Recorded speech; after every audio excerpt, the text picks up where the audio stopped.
greet Gianluca that I see him at the head table. Thank you very much for your support. And our representative in the Dominican Republic, Engineer Ana Lucia Melo, who has also been a pillar supporting this initiative. I also see Doña Rosa, our great friend of international cooperation from the Ministry of Agriculture. Thank you for your support, Doña Rosa, because international cooperation is seen in this kind of activities where international cooperation agencies are present, in this case in the Dominican Republic, to celebrate, to hold a meeting of such importance. Thank you very much for all of your support. So also to greet our friends from the RPPO who are here with us, our great friend Stephanie Bloom, of course, to greet Diego Quiruga, also to greet the Secretariat from the from the Convention of Samalisi for being here online in such an important event, to greet each and every one of you, the technicians that are participating from different countries. I see several familiar faces, and I know this will be of great advantage to all of you. So to highlight that for OIRSA, this is a great joy to be able to host and accompany this event of electronic certification of ePhyto in the Dominican Republic. Us, as RPPO from the beginning, through the Regional Plan Protection Organization led by Carlos Urias and Xavier Uceda, we have supported this initiative because we firmly believe that the automation of processes must be a permanent constant in the development of international trade. We believe that is out of the question that we're just going to let go of electronic certification in such a dynamic market. We need to deal not only with the packaging, commercialization, but we also need to deal with the process automation that will allow to make a more agile transportation, reception of shipments, etc. Now, talking about transactional costs, delay times, and customs processes, ePhyto or electronic certification of the utmost importance. So in this case, the Dominican Republic is a leader because they are already on an advanced stage of what the ePhyto is, and now they're in the stage of production and exchange of that certificate. So we congratulate the Dominican Republic and other countries from OIRSA as well who have taken a step forward with the ePhyto.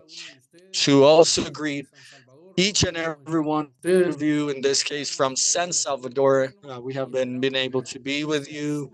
So we hope that this is a extremely successful workshop for all of the countries of the region and that it translates into the incorporation of more countries in the process of ePhyto. So have a great 4 days, all of you.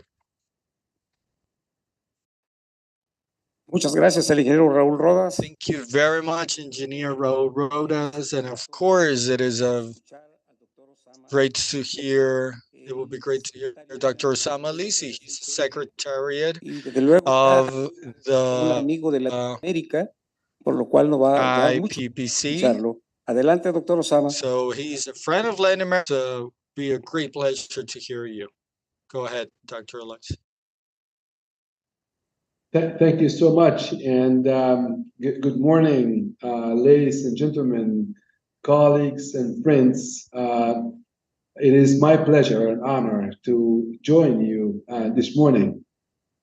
I wanted to echo the comment made by my friend Raul Rodas regarding our great appreciation for the Dominican Republic hosting this very important event.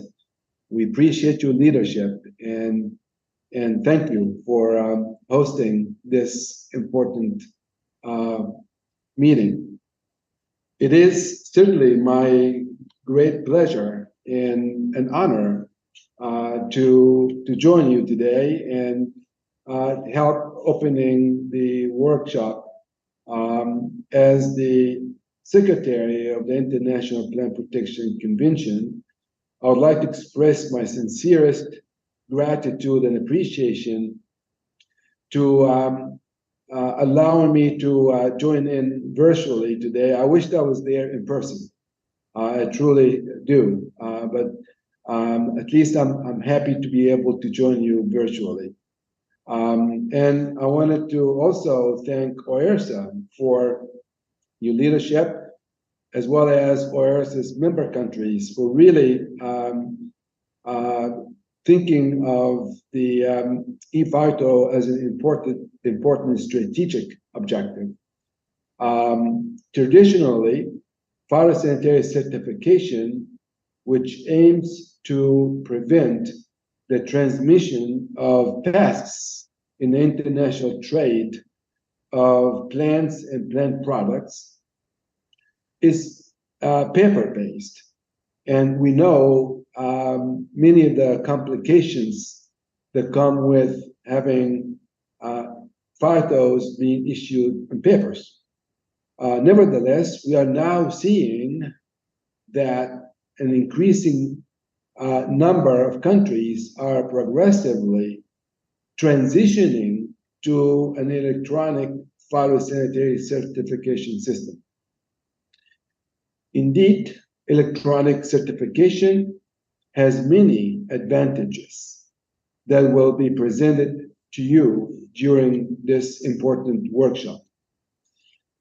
We can report to you today that 128 countries, including 7 of the 9 OIRSA's member countries, have adopted the IPPC ePhyto solution to exchange electronic phytosanitary certificates for ePhytos.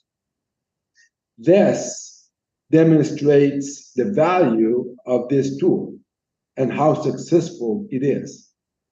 Therefore, with the aim of getting on board all OIRSA's member countries, the purpose of this workshop is to share experiences and discuss challenges and opportunities in the implementation of the IPPC ePhyto solution. Indeed, the IPPC's mission is to protect the world's plant resources from the spread and introduction of plant pests, and to facilitate safe trade with the goal of fighting global hunger and feeding the world. Discussions in March at the 17th session of the Commission on Phytosanitary Measures, the governing body of the convention, highlighted the importance of the IPPC ePhyto solution for safe trade and encouraged and agreed to support contracting parties that have not yet registered to the ePhyto Hub to do so, and to provide support to those already registered. Therefore, I am truly pleased to introduce Mr. Gianluca Nozzo from the United Nations International Computing Center, or UNICC, the IPPC's IT provider to develop and maintain the ePhyto Hub and the generic ePhyto national system. So Gianluca is Solutions Delivery Manager and has been working on the ePhyto project since 2016. So he's a subject matter expert. He has a wealth of knowledge and information. So I'm very appreciative that he's able to be there with you on site.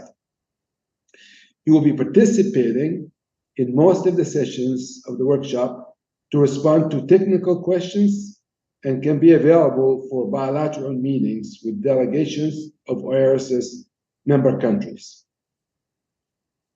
Colleagues, ladies and gentlemen, the IPPC ePhyto solution is a tool that innovates paper phytosanitary certificate information into a digital phytosanitary certificate.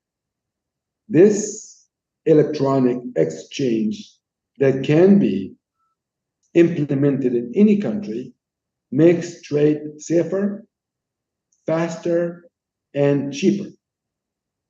It is safer because it reduces the possibility of fraud and to prevent pests from spreading.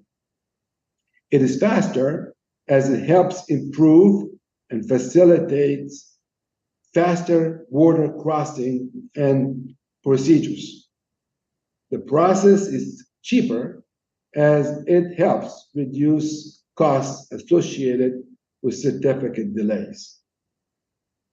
Therefore, this workshop could not be timed better given the crucial role of electronic phytosanitary certification in support of economic growth between countries through safe and efficient trade. To conclude my remarks, ladies and gentlemen, I would like to thank IPPC contracting parties and other donors for their financial support. Also, I would like to recognize the leadership in IPPC community. I know Diego, who represents the region. He's been an important leader on the Bureau and the IPPC community and staunch supporter of ePhyto and many other important initiatives. And I want to thank you, Diego, for your leadership and support. With that, ladies and gentlemen, on behalf of the IPPC Secretariat, I wanted to assure you that we all stand ready and committed to supporting you in any way we can. On this note, I wish all of you an engaging and fruitful workshop. Thank you very much.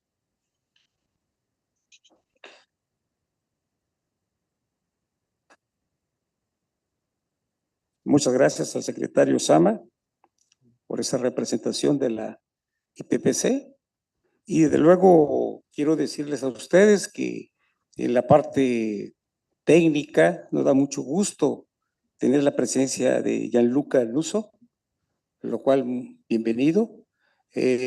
Rosa La Sala como directora en nuestra mesa principal. Ana Lucía, nuestra representante del OIRSA. Y luego reiteramos de nuevo otra vez a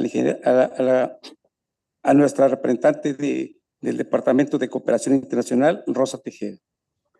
También nos es grato tener la presencia de Jerome McKean, lo cual pediría que por favor se pone de pie para conocerlo muy bien.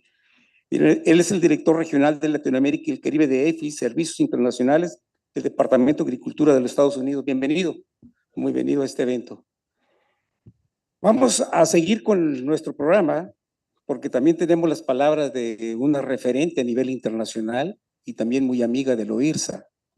Me refiero, no tiene mucha necesidad de darle un currículum muy amplio porque la vamos a encontrar todo el tiempo como referente y nuestra líder. Stephanie Bloom, como presidente de NAPO, como director ejecutivo de NAPO, te concedemos la palabra. Stephanie, un saludo fraternal. Muchas gracias, Carlos, por esa introducción. Buenos días, señores y señoras. Primero que todo, me disculpo porque la tecnología acá en Carolina del Norte, nuestra Secretaría de NAPO, está fallando esta mañana. Quise encender mi cámara y me veo al revés. Entonces, para no distraerlos con eso, decidí nada más poner una fotografía mía. Me da mucho gusto dar unas palabras breves de bienvenida a este taller desde la ORPF representando a América del Norte. From the RPPO in North America Plant Protection Organization, NAPO. So it is a great pleasure. I'm really happy to see all of the OIRSA countries being there in the Dominican Republic attending to this Mexico. workshop. I want to tell you that one of your member countries, Mexico, is also a member of NAPO. And I'm mentioning this because this country is a leader in electronic certification. And I see by checking the agenda that Mr. Delfino Hernandez will be spending time with you and sharing with Día de mañana. you Mexico experiences in Veo que el señor tomorrow. Racine de MIDA. Likewise, I see that Mr. Ruben Saracen from MIDA, Panama, will be with you as well tomorrow, talking about the positive experiences that this country has had in the use of the generic system for electronic certification. And in that respect, I would like to tell you that working hand in hand with the International Plant Protection Convention, this is being translated, this generic platform is being translated to Spanish. So I would like to wish you luck and hoping that you'll have a fruitful workshop. Thank you very much for showing us that beautiful Dominican dance. An idea came to mind starting the yearly annual meeting from Napa with a regional dance. So just to close and to invite you all to accompany us at the annual Napa meeting, I've shared the relevant information in the chat of this virtual session. So thank you very much, ladies and gentlemen, and I wish that you have a great workshop. So good morning, everyone. Thank you very much, Stephanie. We will surely be in Napo, in Yucatan, and Merida very soon. So warm greetings from the Dominican Republic. I would like to let you know as well that one of the professional leaders in Latin America is here with Tomamos como us referente today. cuando hablamos de muchos And temas. we're very pleased to have him as a reference when we talk about many topics related to the IPPC. I'm talking about Diego Quiroga as president of COSABE, the Plant Health Committee. So Diego, the floor is yours. Thank you very much, Carlos. Good morning. It is a great pleasure for me to be here. Thank you for the invitation, Raul, all of my friends from OIRSA, our colleagues and friends as well from the NPPO, Rosa La Sala. Thank you for such an extraordinary organization in your country. Unfortunately, I'm not able to be there, but I'm really thankful for being able to be here online. So thank you. It's a great pleasure to see Osama, see Stephanie, among other friends and colleagues here today. So for us, as you know, from COSAVI, the ePhyto is something that is of high strategy.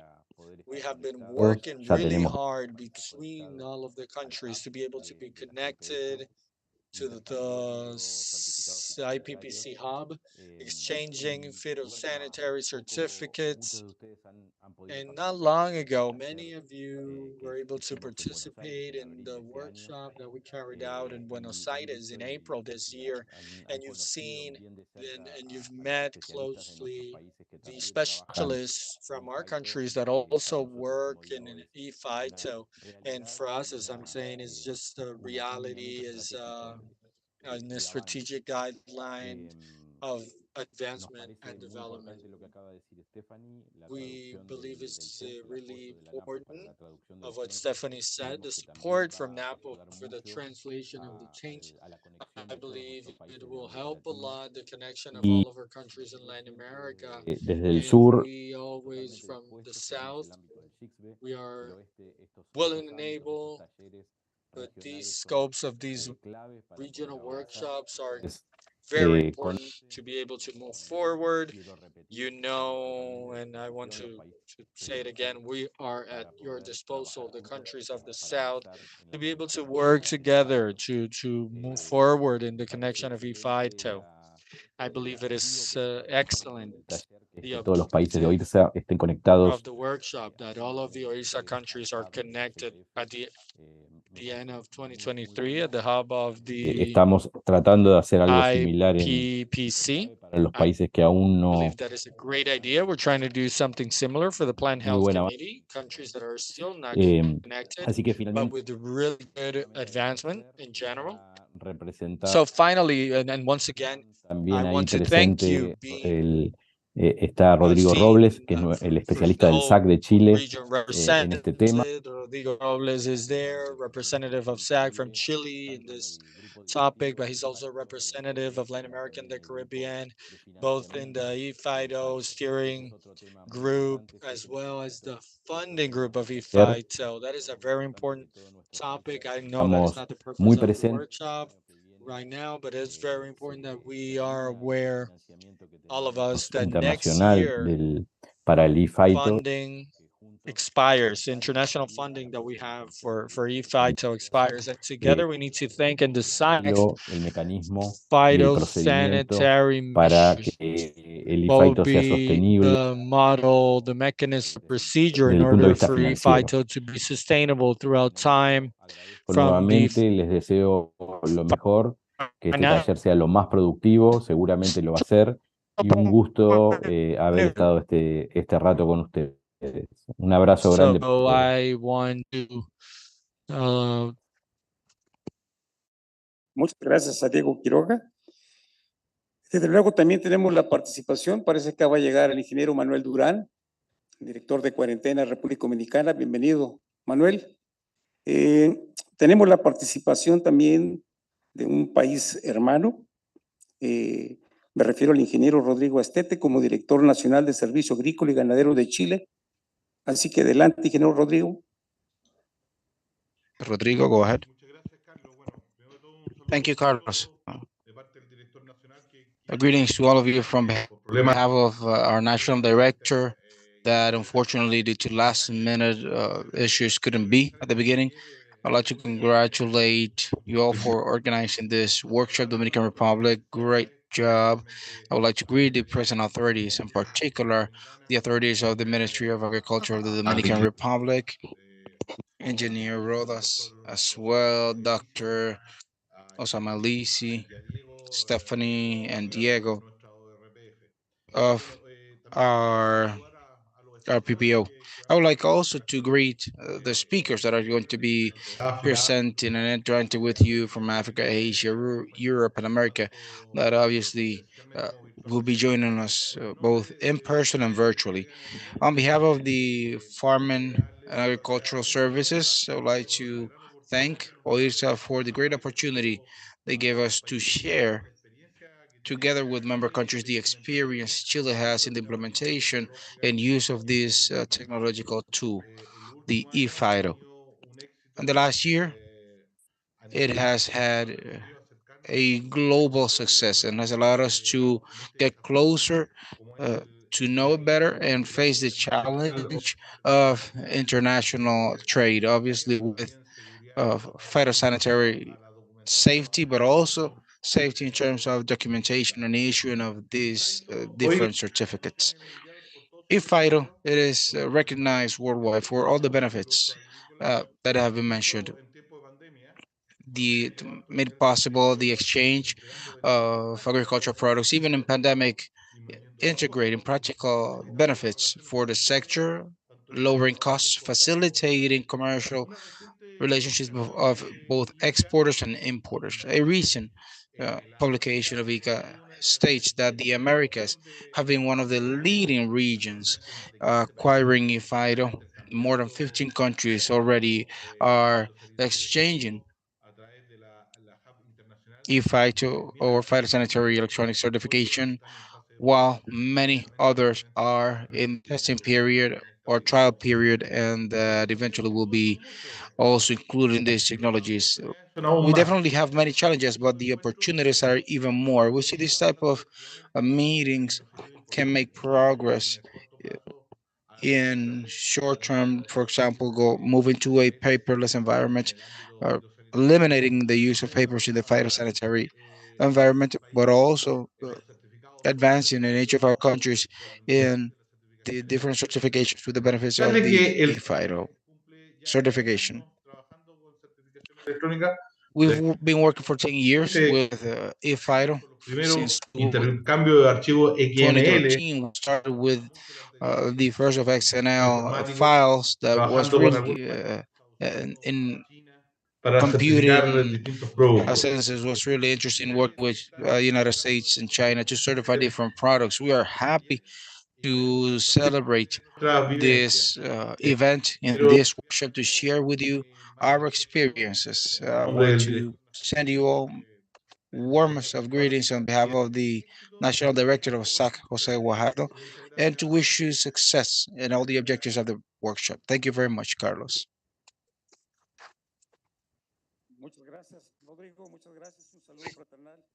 Thank you, Rodrigo. Big hugs to Chile. I want to tell you that Dr. Angela Morillo is also with us as Director of Animal Health, Dominican Republic. Doctor, it is a pleasure to welcome you here in this important room.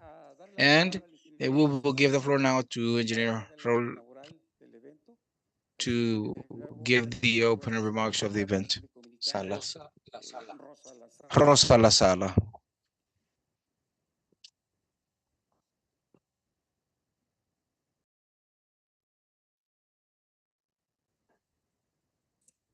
Bien, buenos días de nuevo. Good morning again. Again, welcome to the Dominican Republic to this important workshop on ePhyto, electronic certification. It is rightful to mention that in Dominican Republic, along with OIRSA and other agencies that have supported us, such as the IPPC, we've received direct support from Mr. Gianluca and other authorities that have directly worked with electronic certification, Chile also. And this has truly been a teamwork in every step of the way. I know, I don't know that I don't have to say this, but it wouldn't be proper if I don't mention this to recognize the work they've done. And I want to thank De nuestro departamento. the plant quarantine department that has worked so hard. My deputy director Manuel Duran, he has been a leader to make this possible, together with the entire team. But in a very special way, I want to recognize and ask a big round of applause to my colleague Hector Santana. He, please, please, if you can stand up, Hector, so everyone can see you. That man you see there is the one responsible, along with the quarantine team, that has made that the ePhyto in Dominican Republic becomes a fact. We are eternally grateful with you, Hector, the quarantine team, Miguel Perez, and to the entire team. Thank God we have a great team of plant health, and it really fills me with pride. The deputy director También and the pesticides. I also have eternal Orillas y a todo el acompañamiento que gratitude to OIRSA, Mr. Carlos Orillas, and all the support they've given us to make this a reality. I would like to say that with very few resources, we've been able to incorporate the FIDO in Dominican Republic. It's more a matter of decision, of taking action, saying, yes, we want esto en this. su país If y yo you estoy can seguro get that in your countries, I'm certain that you, just like us, in a very short time, countries that don't have the electronic certification yet will get it. But we need to input this chip to each of our teams or de of esto. our members to stress the importance, the reduction of and the use of paper, like Mr. Rosama was stating, to prevent mistakes in any documents in writing. This prevents mistakes, but more than that, it prevents from our exporters a financial load of uh, misplacing documents, losing documents. There are so many uh, advances of the FIDO, and we in the Dominican Republic are extremely happy of having this certification. And we invite all the countries to become a part of this important model. Thank you all for being here. I know we will make the best of this workshop. And on behalf of the Dominican Republic, anything that is at our hands to help you, countries of the region, you can count with us. Welcome to the Dominican Republic, and let's make use of this workshop. Thank you. Thank you very much, Rosa. Two more announcements. Mr. Minister, during the week will be present with us, I'm sure, and also Raul, Engineer Raul Rodas. I received a message to make you the speaker, to invite everyone that participated to the most important event of OIRSA in this year, which is the celebration of 70 years in the headquarters of El Salvador. Raúl, the floor is all yours. Thank you, Carlos. Thank you, everyone. That's right. Thank God and thanks to the efforts of many technicians in the region, we are getting to our 70th anniversary of an organic, really life working together with the ministries and secretariats of agriculture of the nine member countries. In fact, we will have different celebrations held in the pero different vamos a tener una gran countries, but we will have a grand celebration on October 31st in San Salvador, and you are all formally invited. We already started sending invitations so you can join us. Both our colleagues are of member countries, but also the big friends and allies of the RPPOs of different countries and sister nations. 70 years sounds easy, but it hasn't been easy to achieve this 70 years of history in OIRSA with great challenges, a lot of mistakes, but also a lot of great actions. And thank God and thank to the effort of the large hemos group podido of technicians, we've been able to stand up after each of these of the mistakes we've made on these 70 years of history. And in 2023, we have an extremely strengthened OIRSA, highly motivated to continue working and supporting everything that has to do with agricultural health. Saying thank you, Carlos. Thank you, everyone, for giving us the space. And en la celebración with de love, I would nuestro like to invite you to join us celebrating our 70th anniversary in the city of San Salvador. Big hugs to all of you. Thank you, Raul. Dr. Osama, we know your agenda is extremely tight. You have a lot of work in the CIPF, but it would be great to have you in the celebration. I think we can make it. Stephanie, you are home too. We would love to give you a hug in the headquarters in this celebration. Diego, let us know. We will do everything we can to so you can be there in person, and of course, in Engineer Rodrigo. We hope to see you there and our colleagues from OIRSA. Thank you very much. This was the formal area, the formal aspect of the event. Now I will give the floor to the objectives at hand, to the ePhyto workshop. And this is a colleague has worked for the organization. He has worked uh, tirelessly, and this will be the moderator of our session, Rodrigo Robles. Rodrigo, thank you so much for your support. The floor is yours. I already did my part.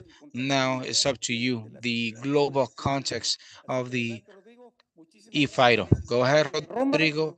Thank you. Our guests from Rome and other parts of the world. And of course, let's begin with the real content of the ePhyto workshop. Thank you all.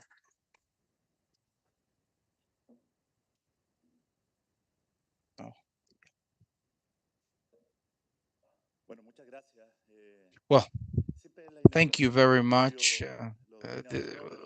We're always nervous in opening acts, but I see the faces of everyone here, and I think I'm surrounded by friends, really, from Mexico, from Dominican Republic, Panama, El Salvador, Honduras, Guatemala, Belize.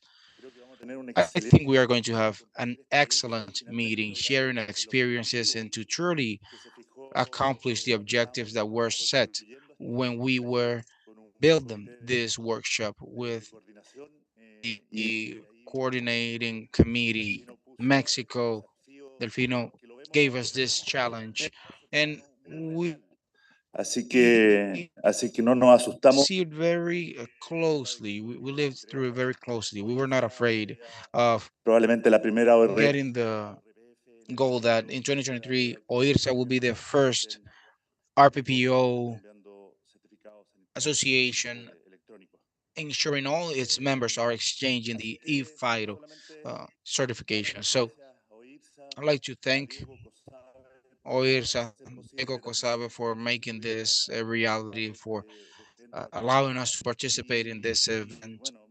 And well, my presentation today addresses the global, what is the situation, the ePhyto situation. I will try to be as brief as possible because we have participants from Kenya, Egypt, our friends of the training group, that all this technology sums up that all these successes are because of the great coordination between people. And I would like to highlight the work of the steering group, where we have representation in every corner of the planet. And we've achieved, after 2 years of hard work, a coordination and a work mechanism that truly is a friendly matter. I'd like to invite Islam Farad, representative of the Western region of the steering group, Ocean Musili representing Africa. The idea is for them to also, through a presentation, share the context of their regions, of their countries, and to truly appreciate the global scale of this project with extremely successful results that today is uh, is being used as a role model to all our other health agencies like the animal health and COEX, integrating all the actors of this chain, importers and exporters, just like the World Customs Organization, for example. So let's move on.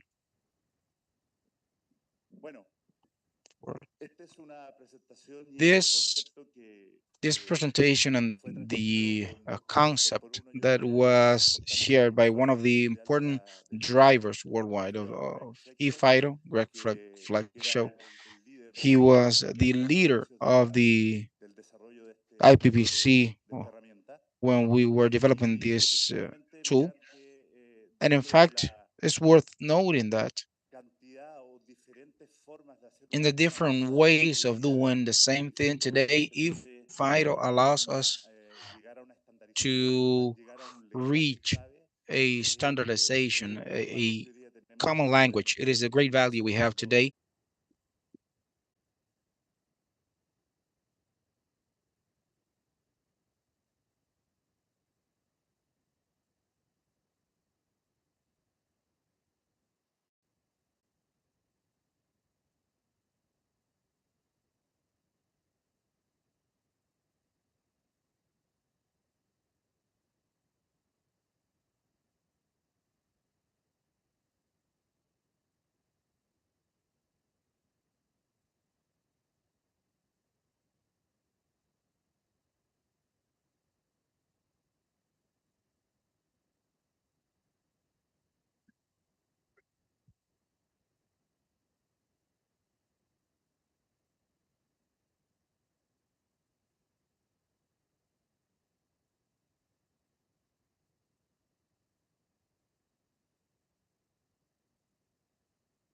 Amor, viens.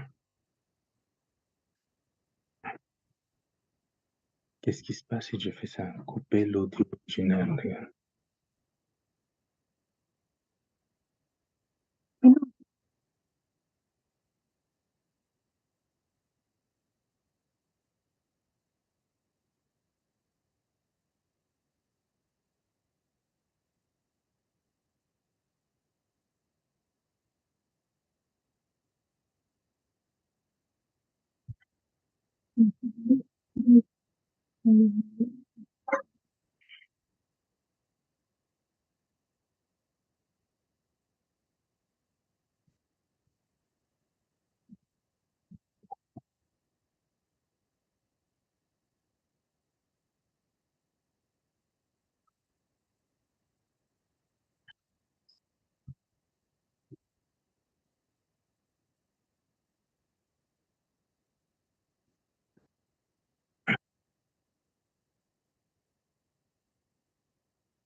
with a single window where the ePhyto solution has integrated this challenge and trying to make progress, also incorporating new XML message technologies, as well as work with the world customs organizations, because we understand that the benefits, the trade benefits, not only depend on ePhyto certification. There's an entire process where there's an interaction between the health organization and customs in general is vital to continue improving the logistics and continue reducing costs and times for our export products.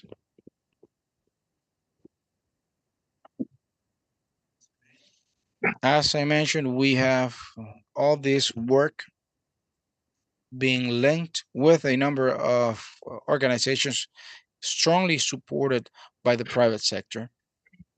In the IPPC, aside from this steering group or official group representing the different regions, we have representatives of private organizations that represent the world of the grains and seeds and fruits that today work directly with us to be able to maintain and improve the the phytosanitary electronic certification matters. The World Commerce Organization is pushing. They are the ones that made ePhyto a reality, and with them, we're working also in the animal sectors and health through the COEX. I wanted to mention that the two ways to integrate, we will see it in detail with our expert,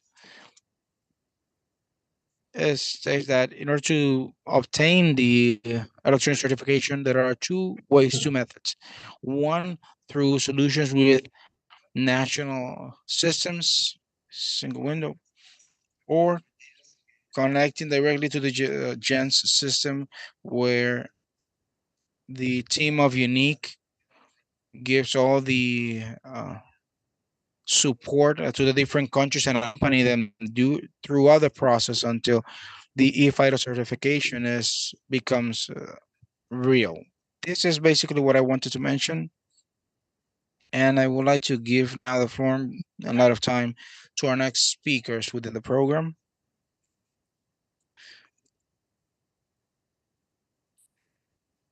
So I will leave you with ePhyto, our Egypt experience. Our friend Islam Farab from the ONPS of Egypt, and also steering group member for Western region of the IPPC. Go ahead, Islam. Are you there? Thank you.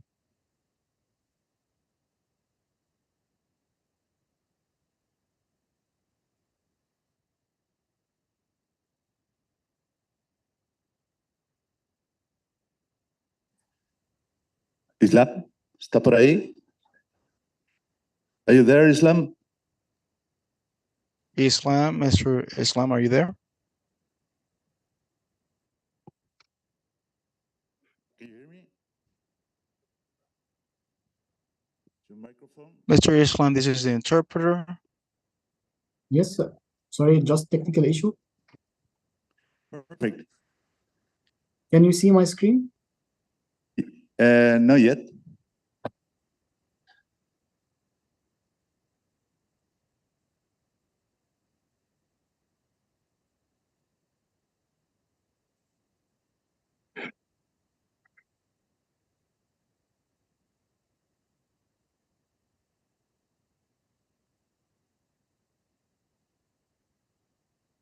Can you see my screen now?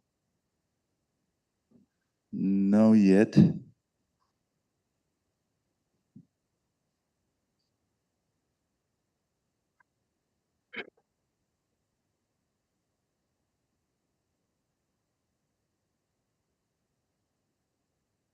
Hello, Rodrigo? Yeah. No. So, Mr. Interpreter, We can try can again. you reflect if you can hear me? Yeah, I can hear you, but I cannot see your. You can share your screen. Okay. Can you hear me right now? Yeah, we can hear you, but your presentation. Okay, what about now?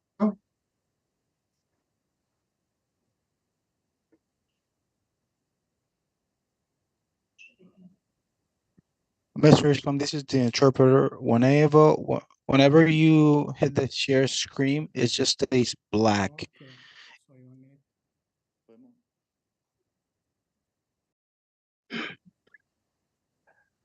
1 minute.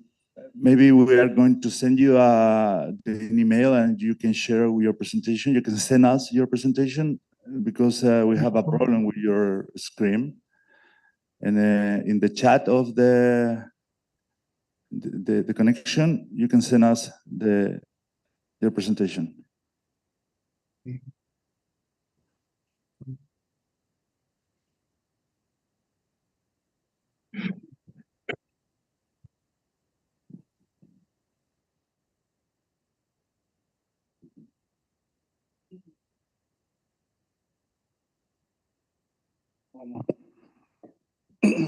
Compañeros, no sé si mientras hacemos la conexión tenemos alguna consulta, preguntas con relación a la presentación del ingeniero Robles.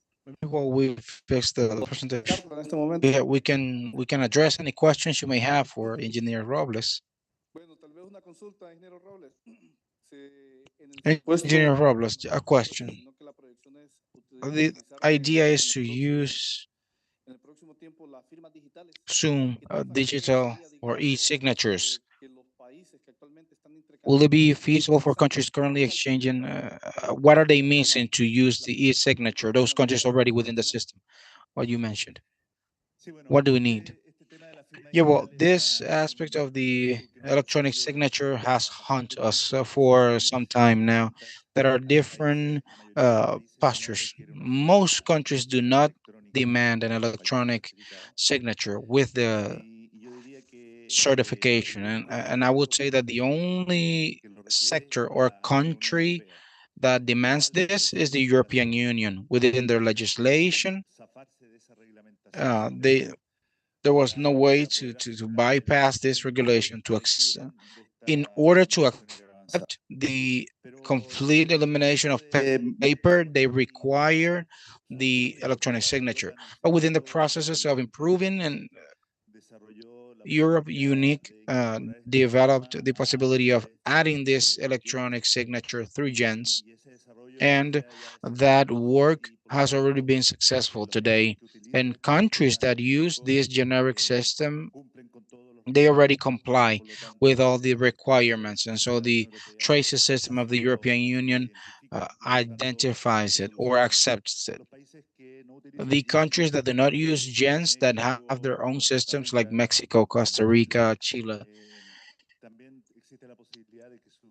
there is a possibility for their own systems to integrate this additional tool.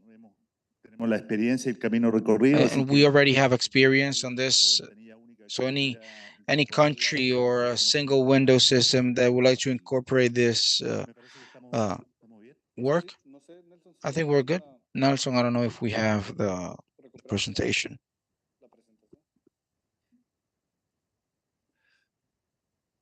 Islam, we have received your presentation, and you can start your presentation. Okay, thank you, Rodrigo. Thank you, everyone, for inviting me today for getting more knowledge about the implementation of ePhyto in your region.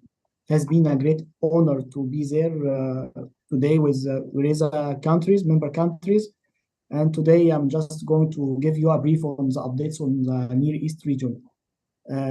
My name is Islam Abu Laila. I'm a representative of Near East, member of the ePhyto String group, as well as a member of the ePhyto Sustainable Funding Group, and I'm working as a supervisor of Pest Risk Analysis Unit for the National Plant Protection Organization of Egypt. So today I'm going just to give you a quick brief on introduction on ePhyto and why it's important to our region. And I'm going to give you the latest updates on the region. Then we are going to spend a few time on goals and challenges for ePhyto in the region. So is it fine?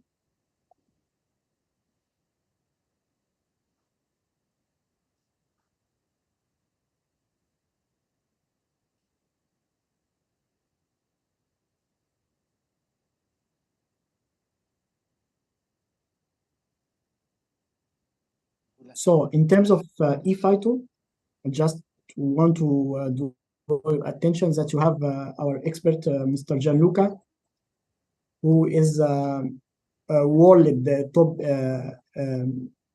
expert in ePhyto, because he is working with United Nations Information Computer Center for the United Nations, and I believe he's going to tell you in depth about the ePhyto and the history of ePhyto. I just want to draw your attention that right now over almost 4 million 4 million phytosanitary certificates were exchanged successfully.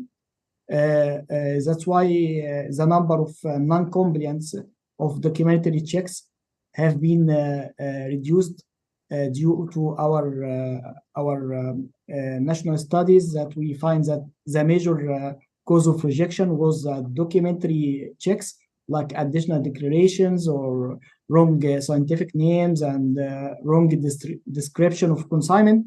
But now, after implementation of ePhyto all over the world, we have found a significant decrease in the amount of non-compliance notification due to documentary errors versus presence of harmful organisms.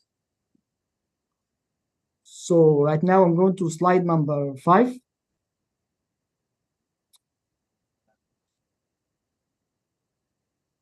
Okay, thank you.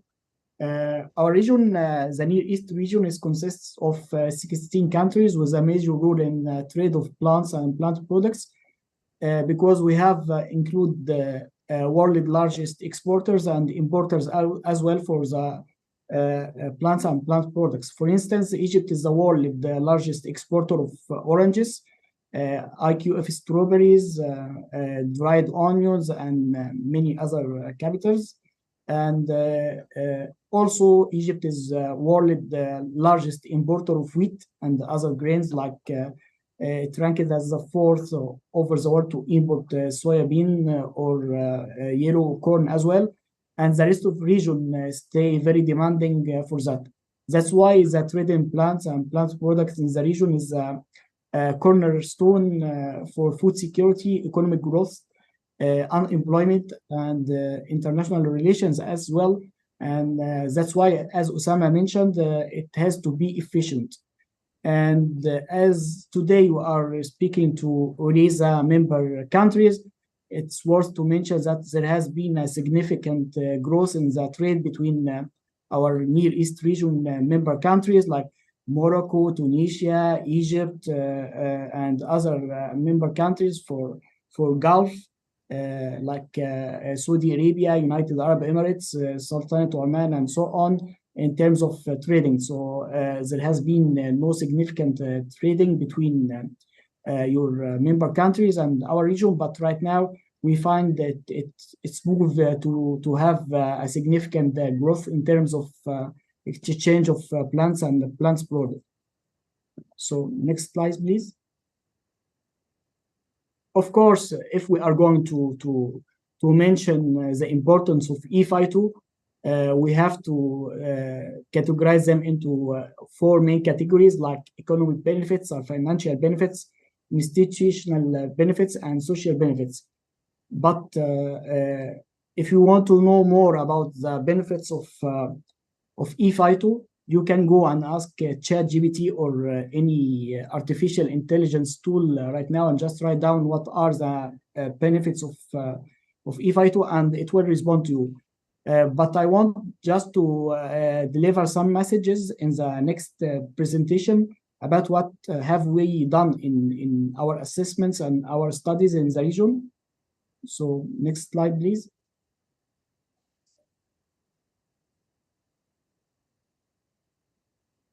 In terms of reduction of costs and delays in inspection for goods for phytosanitary certifications and payment of fees and issuance of certificates and so on, and reduce the cost of printing and shipping and secured paper and so on. We have done our estimate here in the region, and for some countries like Egypt, which is producing more than between 250,000 paper certificates to 300,000 paper certificates. After the estimation and cost-benefit analysis study, it shows that Egypt shall save annually like 90,000 US dollar for using the ePhyto instead of using inks, electricity, and secured paper, etc. For other countries internationally, like USA, I believe that USA is annually saving right now more than $100,000 per year for the issuance of phytosanitary certificates. And that's why also to mention that you can have a lot of benefits, but the major benefit will came that to reach to zero fraudulent of certificates, because falsified certificates or every single day to have a request from another country requesting you to confirm the authenticity of phytosanitary certificate, whether it has a QR code or barcode and so on. Some people still have the options of falsifying those certificates. So saving of money and saving of time for investigations means that you have to reach to zero fraudulent certificates, which will came only via digitalization and ePhyto. Also, in terms of empowering the inspectors to conduct the inspection, we have found that in terms of our local studies here in the region, that inspectors who are assigned to review and write and stamp the official phytosanitary certificate take almost 60% of the working hours of their daily working hours just to issue the certificates, and they don't go usually to conduct inspection and so on. That's why we have to empower them to make more inspections rather than just writing down or revision of the phytosanitary certificates and stamping them into the right way to be delivered to the courier. So next slide, please.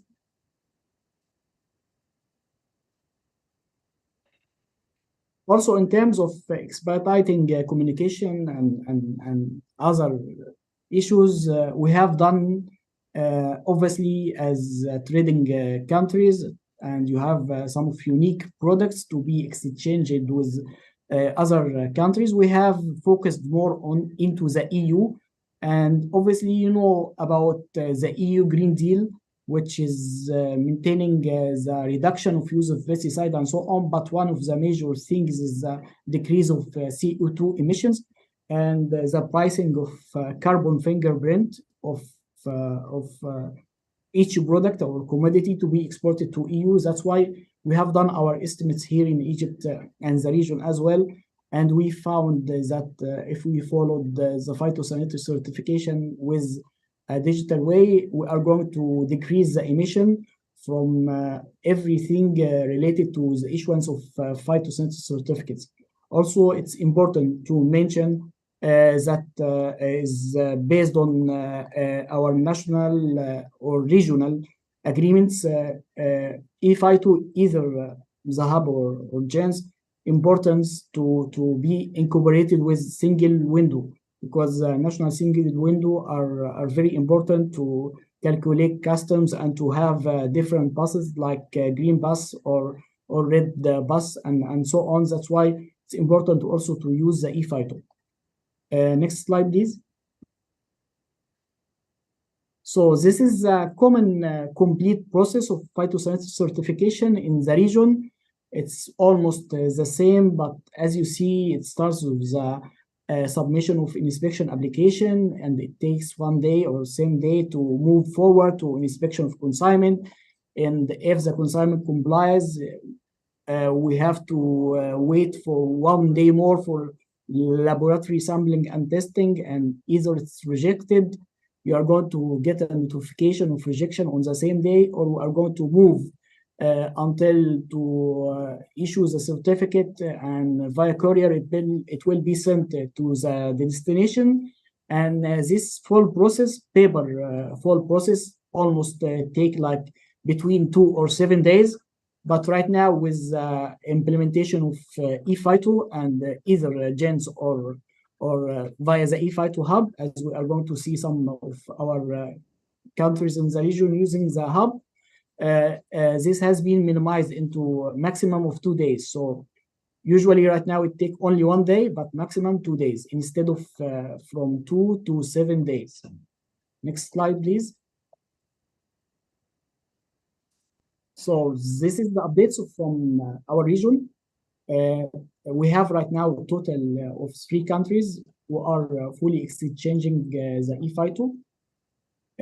Morocco is exchanging via the ePhyto hub through its national system, which has been developed in cooperation with many other agencies.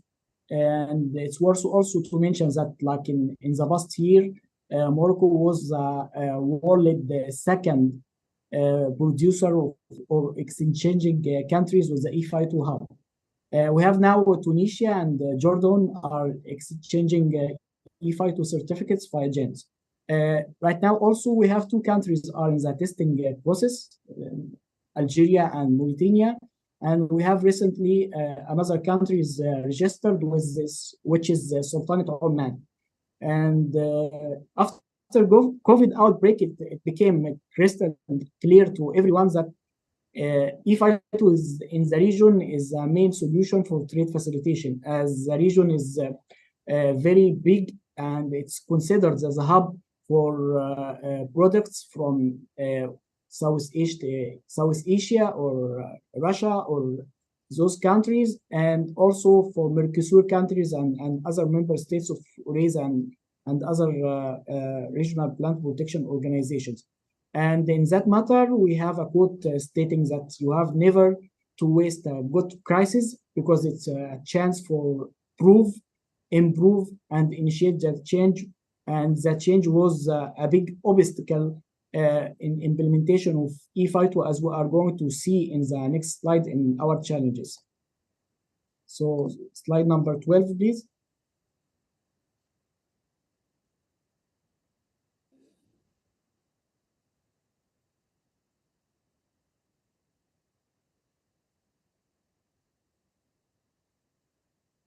In terms of challenges that we have in the region, first of all, we have a lack of capacity that we have had in many countries. And in terms of capacity, we are not just speaking about inspectors or personnel. We are speaking also about capacity of even the legal framework, because it's in some of plant quarantine regulations, you cannot find anything related to exchange of ePhytosanitary certificates or e-certificates in general, because you have to get a stamped, secured phytosanitary paper documents, and also a lack of capacity of some of IT infrastructure. Other thing was the lack of awareness of different stakeholders, and here I'm not mentioning only the private sector, but also we have some of decision makers that they have not been told about the benefits of ePhyto and so on. That's why there has been a lack of national interest in implementation of ePhyto of some member countries because they cannot see the revenue from implementation of ePhyto. But right now, this is also is going to be changed. Also, there has been some inadequate funds for ePhyto implementation. Okay, we have an active participation from World Bank, GIZ, Trade Alliance, and EBRD, and many other donors, but there has been non-adequate funds in order to move smoothly within the region as one of the low middle income countries. Also, there has been a major challenge which is a misunderstanding of security issues, because when we were asking countries to start to join or implement ePhyto, there has been kind of fear from security issues because they have to get approval from different agencies to share their phytosanitary certificate and so on.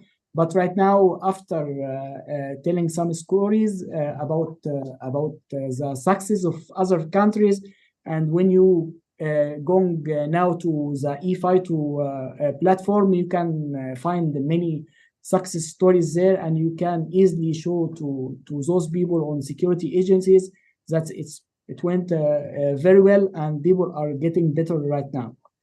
And next slide, please. So this is our goals in the region right now. We have one major goal is to expand of the use of ePhyto either via GENS or Hub. As for Egypt, is going to use Hub via its national system. And for other countries, it's easy right now for them to join GENS, because after working with a great man here from the UN ICC, Mr. Gianluca, right now, there is a module of Arabic language into GENS, and I hear that soon will be Spanish for you as well. Also, we have to raise the awareness of importance of the ePhyto within the region, especially for the private sector and import and export association, because our goal at the end of the day is to facilitate the trade between different countries. Next slide, please. And it's worth to mention also that ePhyto became a role model right now for OIE, or the Animal Health and Animal Welfare organization, and the other sister, which is Codex and so on. So ePhyto keep trending everywhere. So even for private sector or private international organizations, you can find the International Great Trade Coalition, or the International Seed Testing Association, or the International Seed Federation, or Cotton International Agency, or coffee, or cashew, or many other countries, like many other other organizations right now are boosting to use Electronic Phytosanitary Certification, and they are ready to support some of workshops and so on. I'm going to move to conclusion into my presentation. Next slide, please. Number 16.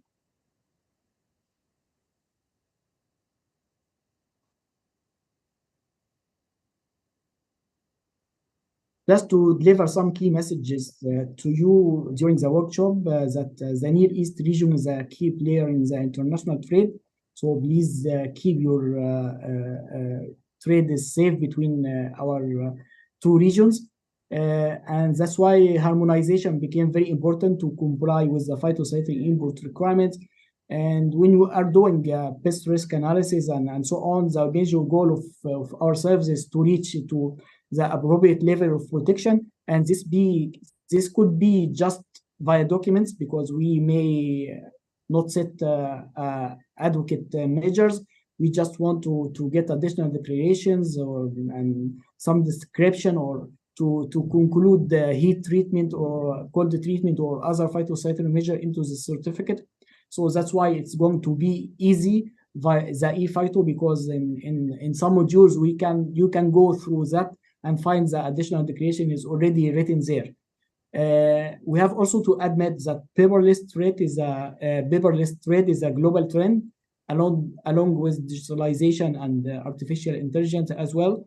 And it's worth to mention that the trade facilitation agreement of the World Trade Organization is already ratified in many countries. That's why we have to go more for paperless trade. Also, the last key message that ePhyto solution is a unique platform aiming to benefit the IPPC contracting parties and to facilitate the trade. That's why, again, it's a role model for many other organizations like Codex or Animal Health or Animal Welfare Organization in order to follow the success story of the IPPC for its contracting party for the ePhyto project. Gracias, everyone, and thank you. And sorry for being so talkative, and also I'm apologizing for any technical issues. Thank you.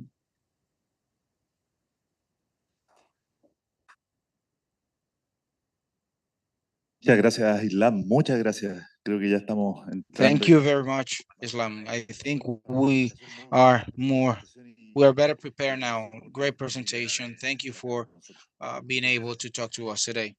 Thank you. Now we will move to the next presentation, ePhyto and the experience of the Kenyan. I want to give the floor to Yoshia Musili. He is a representative of the steering group of ePhyto. Joshua. Well, thank you very much. Please. And good morning. Where I am, it is good evening. And it's a pleasure to be invited to this very important discussion. And I'm happy to see most of my friends on this participation. Thank you very much. Yeah, Gianluca, I see you, and it's always a great pleasure to work with you, all of you. I will proceed to make a presentation on the experience of ePhyto in Kenya, and I will also mention some of the experiences within the African region, and then perhaps make some suggestions on what may be you may come across as you implement the ePhyto. I will share my screen.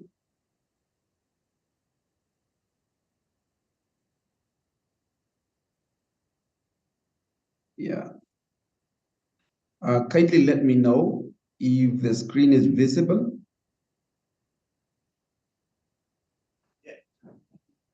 Yes, it's okay. Thank you very much. So I said that I will share the current situation on ePhyto adoption in Kenya and Africa as an experience. The first part, I will not dwell much in it, just to introduce the National Plant Protection Organization of Kenya. It is established according to the IPPC provision of Article 4. And the NPPO undertakes science-based inspection, phytosanitary inspections, among others. And the regulatory framework is composed of the 3 tier levels. This is the international, regional, and the national. The national regulations are anchored in the international regulation to ensure that there is harmony in terms of implementation of the standards. The KEPSIS mandate is phytosanitary. Then there is the seed certification, plant variety protection, and the laboratory services that are offered. Our journey for the ePhyto solution began in 1997. And as was mentioned during the introduction, we made and worked progressively until when the IPPC implemented the ePhyto solution.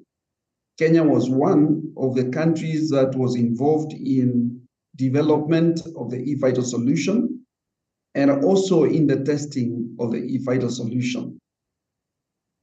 So before the ePhyto solution, we had bilateral arrangement with the Netherlands.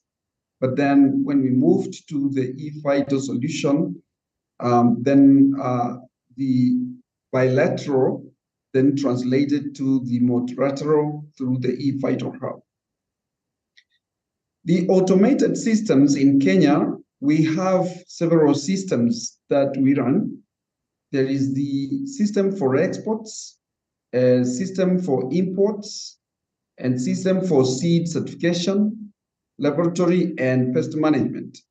For the ePhyto solution, the two systems are used, export certification system and import certification system. However, the other systems are used to support the data and information that is required for compliance when we are issuing the phytosanitary certificates.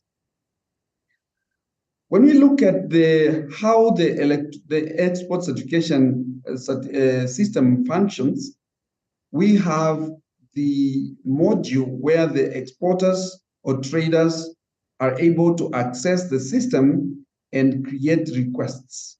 So the responsibility for providing phytosanitary data is with the traders. And the reason is that we have quite a number of traders, and the number of certificate requests are high. And every day we get around 2,000 requests for phytosanitary certificates. And so the entry of data is majorly done by the traders. So then KEFIS issues, after inspection, issues ePhyto, that is electronic format, and the paper certificate. The paper is normally used for countries that are not yet connected to the ePhyto hub, and also for customs clearance. That is for the export certification system. Just to give us an indication of how this process works, the inspection is done as normally there's a physical inspection, but when we do the data entry and then the phytosanitary certificate processing, either Kenya uses the national system, but there are other countries in Africa who use the GENTs. So either when using the GENTs or when using the national system, the method is the same. An electronic phytosanitary certificate is generated, which is the ePhyto. It is generated in the back end. At the same time, we generate the paper certificate. When the issuance of a phytosanitary certificate is done, the system transmits it to the ePhyto hub. And then the receiving country can either configure their system to receive from the ePhyto hub, or to check with the ePhyto hub whether there are any certificates. Yes, obviously, there are those times when the paper certificate has also to be transmitted, either using courier services or to be together with the consignment, as it is with the paper certificate. So this is how the ePhyto is implemented in our scenario. And we see three major benefits in this. One is that the authenticity of the phytosanitary certificate is confirmed. The integrity of the certificate is maintained, that there is no chance of changes, and then that we know the source, that it is from KEFIS and it is being sent to the receiving country. Well, this is how we've been able to perform over the last two years, that is from 2021 to 2023. Over 373 ePhytos have been exchanged for export. Only this is the export data. And we continue to monitor these transactions. Our major trading partners are the European countries. And then we have the USA and Uganda. And recently, we have South Africa connected to the ePhyto solution. In terms of the imports, the system is also implemented to receive certificates, and this is how the system looks like. We receive the records of the imports certificate, and then we download, and then we can see the downloaded certificate in PDF on the right-hand side of this presentation.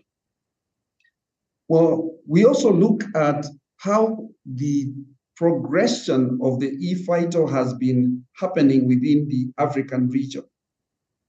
When we look at the start at 2019 and compare with the 2022, we see an upward trend in terms of phytosanitary certificates that have been traded for imports, that is imports that are coming into the region. The same for exports. From 2019, we saw from 59 to 477,000 certificates or consignments that have been exchanged using the ePhyto solution. We see that in 2020 was a catalyst year when there was COVID, and then that kind of put the use of the ePhyto in upward trajectory. When we look at intra-trade within the African region, we also see an increase in the number of phytosanitary certificates, ePhytos, that are used by the member states within the African region. We have 55 member states in Africa, and already 20 are already connected to the ePhyto at various stages. 10 are already exchanging on live, and then the rest are testing, they are connected and testing.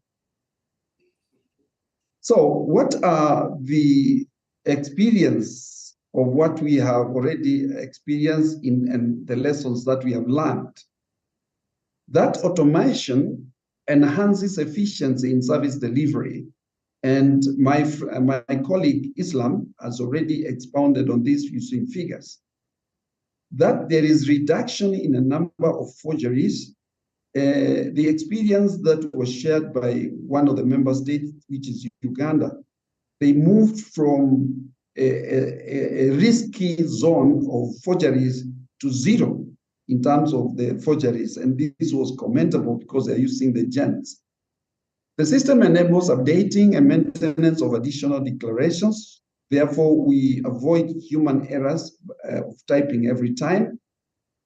There is also the need for IT support to fully understand phytosanitary principles as one of the lessons that we have learned.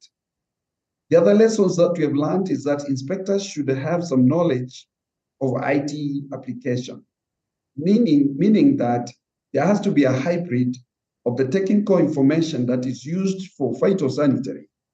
And then the information is conveyed using IT application. And the other lesson is that system support and maintenance is important to avoid business disruption and provide guarantee to the importing country. This is particularly important where the system risks not being available, or there are challenges, either data missing, reference data missing in the system. So then what we have done is to put in a team to continuously update and upgrade the information that is needed by the business for them to continue using the systems. What are our mitigation measures or suggestions that we suggest? Some of them have been mentioned by Islam. So we will talk, some of them is engage policy decisions to accelerate adoption and implementation of ePhyto. And this is what he mentioned when we find that the knowledge about ePhyto is very well entrenched in the NPPO, but very little within the decision making and especially in the political level. So it is important for that information to be escalated to the political level for political buy-in and goodwill. The second is to enhance regional awareness and webinars to update member states about the development and how other regions are performing. This is important to continue encouraging the member states to join, and especially where trading is a component of importance for the countries that are using the ePhyto. We need to build capacities for both phytosanitary and IT staff at NPPO levels. This is a major thing that we have discovered, that on the implementation of the ePhyto, there are changes in business processes. And those application of those processes needs also to be made relevant to the ePhyto solution. We need to review and update or develop domestic legislation to reflect adherence to electronic transactions and to expressly recognize the validity of ePhytos. We also came across some of the law that did not have provision for the ePhyto as a trading document and as a legal document that can be used. So then that calls for review of the legal framework and then involve industry groups. And I think IPPC has done very well in having the industry advisory group within the ePhyto solution steering group, and also as a way of catalyzing the implementation of ePhyto. And then we need to encourage phased implementation of ePhyto. Some of the issues that we've come across is where a developing country or an NPPO does not have adequate resources to use ePhyto within their remote border points. And this is then important to look at where to start. And then the last one is to encourage regional implementation and trade using the ePhyto solution platform. And in this case for Africa, it is African Continental Free Trade Area that this was being encouraged. But I think it applies across board within the different regions where the NPPOs or contracting parties exist. And for that, I submit my presentation. Thank you very much. Obrigado. Gracias. Thank you very much, Josiah. Thank you. Bueno, ahora pasaremos entonces a nuestra última presentación de este bloque. Now we will move on to the next presentation of this global context of the ePhyto solution. And I would like to give the floor now to Julian Rodriguez. He represents the MPPO of France, but also he works closely with the steering group representing Europe. He is also a trainer of the trace solution in different regions of the world. He's had the opportunity to be in South America, training countries in South America, and not too long ago, countries of Europe. So with him, we started working the different connections of ePhyto with the use of the Traces European system, and we've actually become very good friends in this process. I'm sure the presentation is going to be extremely interesting from the European vision of it. Gracias, Rodrigo. Buenos días a todos. Thank you, Rodrigo. Good morning, everyone. Here in Paris, it's 5 p.m. I would like to thank the organization, the regional organization, the IPPC, of course, Rodrigo Robles for this invitation and for leading this project of Phyto solution that for us in the European Union is a revolutionary project that has allowed us to change the paradigm around this certification and has allowed us to be more competitive and more efficient in the realization of different checks or controls. If we can project the presentation I sent, please.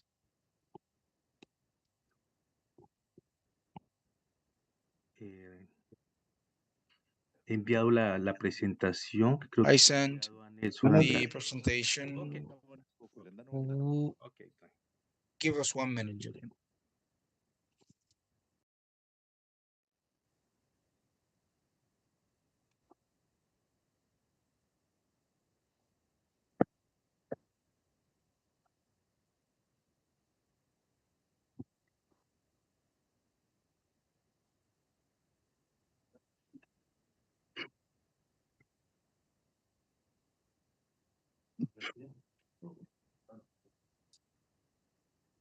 Esa.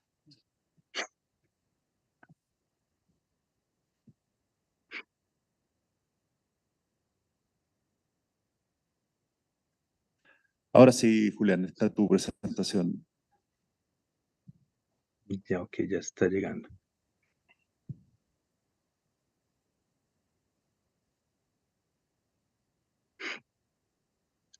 Ok, perfecto.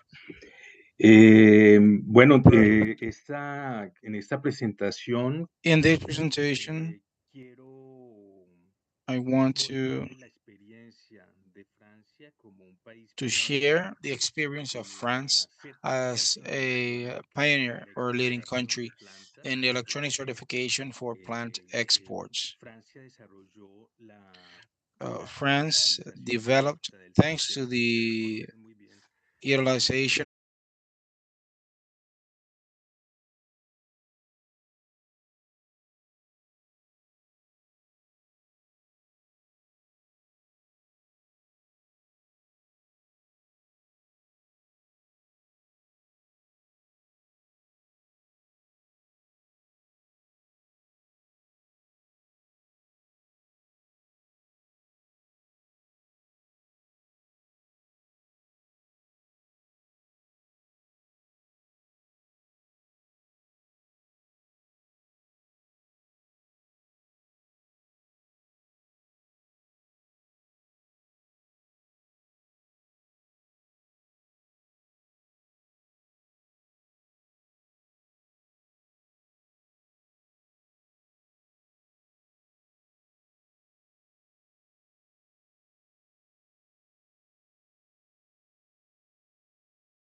Nelson, aprovechemos despacio y vamos a aprovechar y vamos a parar que el ministro se va a conectar 21. Tú me le mandas un enlace ahora, o es el mismo. Listo, compañero, vamos a solicitarles si pueden tomar asiento, por favor. Vamos a hacer me lo mandas al WhatsApp ahora, a mi teléfono. Se va a conectar el ministro. Para calcular.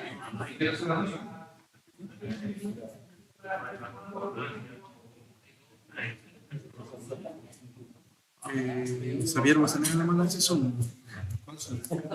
¿Este enlace? Sí.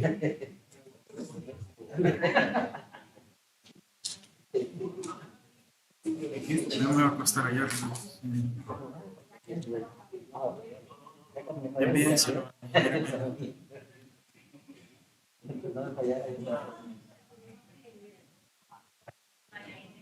Ahora mismo.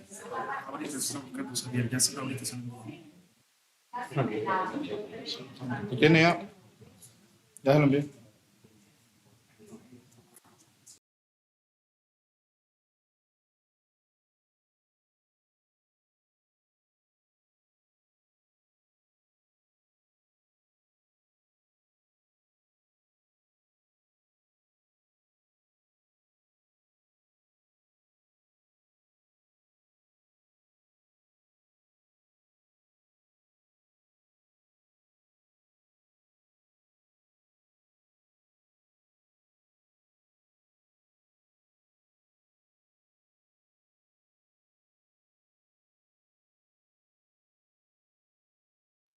All right. So we are starting once again. I apologize for the internet instability. It happens to the best. So for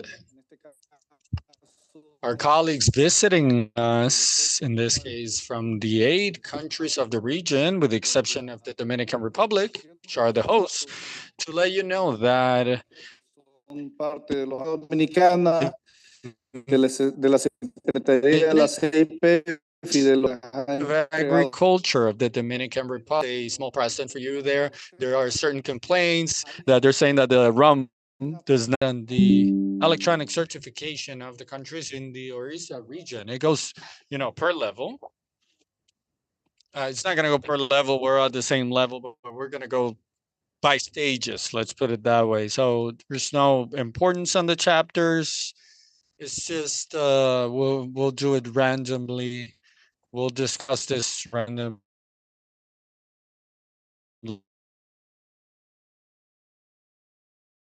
The presentations are just random. So if you have in there the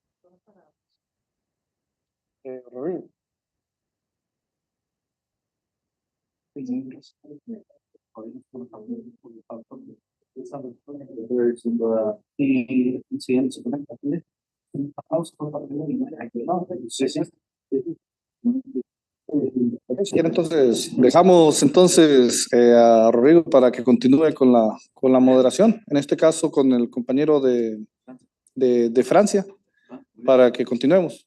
Tiene el micrófono. Muy bien, retomamos entonces. Julián, ¿estás por ahí?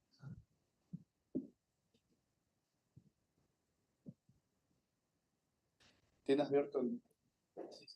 Julián, are you there? Julián, buenos días, ¿nos escuchas? Good morning, Julián. Can you hear us? Los escucho bien, los escucho bien. ¿Ustedes me escuchan también? I can hear you perfectly. Can you hear me? Yes, I can hear you. Thank you very much for the wait. We're now restarting We're starting again with the presentation. So whenever you're ready, they're going to, can you share your presentation? Can you see the presentation? Yeah, I'll share it. Go ahead, Julian. Can you Análisis de riesgo es sistémico, la prevención y la prevención de riesgos. Esta ley es para las importaciones y exportaciones. Antes de esta ley de sanidad vegetal existía lo que ustedes conocían como la Directiva 2029, que no existe. Dentro de la ley de sanidad vegetal está el reglamento 2019-2072. Ahí es donde tenemos todos los anexos sobre las pestes, las plagas de cuarentena en la Unión Europea, y una parte muy importante, que todo lo que son los requisitos para para la entrada de cargas de vegetales en la Unión Europea, y está igualmente lo que llamamos las declaraciones adicionales, que es el anexo 7. have additional declarations? It is Annex 7. So in the EU, we've realized that a large part of shipment blockages is due to incoherent information on additional declarations. This is part of Annex 7. Why am I talking about this? I'll show you how in the system the whole regulation guidelines is synchronized, is synced, and this allows inspectors sobre todos los reglamentos europeos sobre una especie vegetal. Dentro de esas declaraciones adicionales ustedes saben que hay diferentes opciones. El país está libre de una plaga, o la región, la producción, el sitio de producción, o la mercancía ha sido inspeccionada antes de la exportación. Hay un sitio que ustedes conocen, que es el sitio sobre las declaraciones adicionales, ya que hay una exigencia europea en que cada país exportador debe haber notificado a la Comisión su estado respecto a la plaga en cuestión. Esto es un requisito importante para poder exportar hacia la Unión Europea. Y estas notificaciones adicionales se encuentran en este sitio de la Comisión Europea. En este sitio encontramos todos los principales organismos de cuarentena prioritarios en la Unión Europea. Vamos a avanzar rápidamente. Una diferencia entre la antigua directiva para las plantas en la Unión Europea y la nueva ley de sanidad vegetal es que las declaraciones adicionales deben mencionarse con número y con el texto completo en el certificado fitosanitario. Y es lo que vemos en el formato de ePhyto, que algunos de los países de esta... Un par de minutos para después continuar con tu presentación. Va a dirigirnos unas palabras Claro. el ministro de Cultura. Sí, claro, no hay problema. El señor Limber Cruz. Adelante, ministro. Muchas gracias. Buenos días a todos y a todas. ¿Se escucha bien ahí? Sí. ¿Se escucha? Sí, se escucha muy bien. Ok. Les decía buenos días a todos y a todas. La verdad que para mí es un verdadero honor participar en esta importante reunión, en este importante taller para nosotros, para la República Dominicana.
quiero participar con ustedes en algún momento, lo visitaré y tendré la oportunidad de compartir ya de frente con ustedes. Así que muchas gracias, porque yo sé que esto va a marcar huella, va a dejar huella en nuestra región y en todo el país. Así que bienvenido y muchas gracias.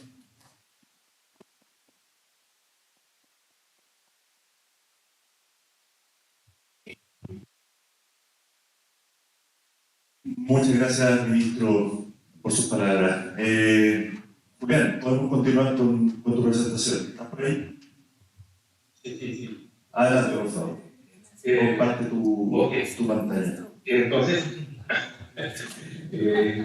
les estaba mostrando un certificado fitosanitario digital que fue editado directamente en el sistema TRACES, que es el sistema europeo, y es algo muy interesante porque este es un certificado de tubérculos de papa.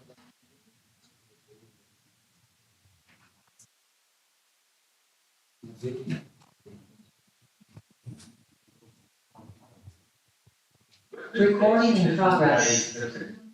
Entonces, cuando el inspector selecciona el nombre, requerimientos de la reglamentación europea, o sea que no hay ninguna posibilidad que este certificado tenga un error o que tenga una falta de cumplimiento con la legislación.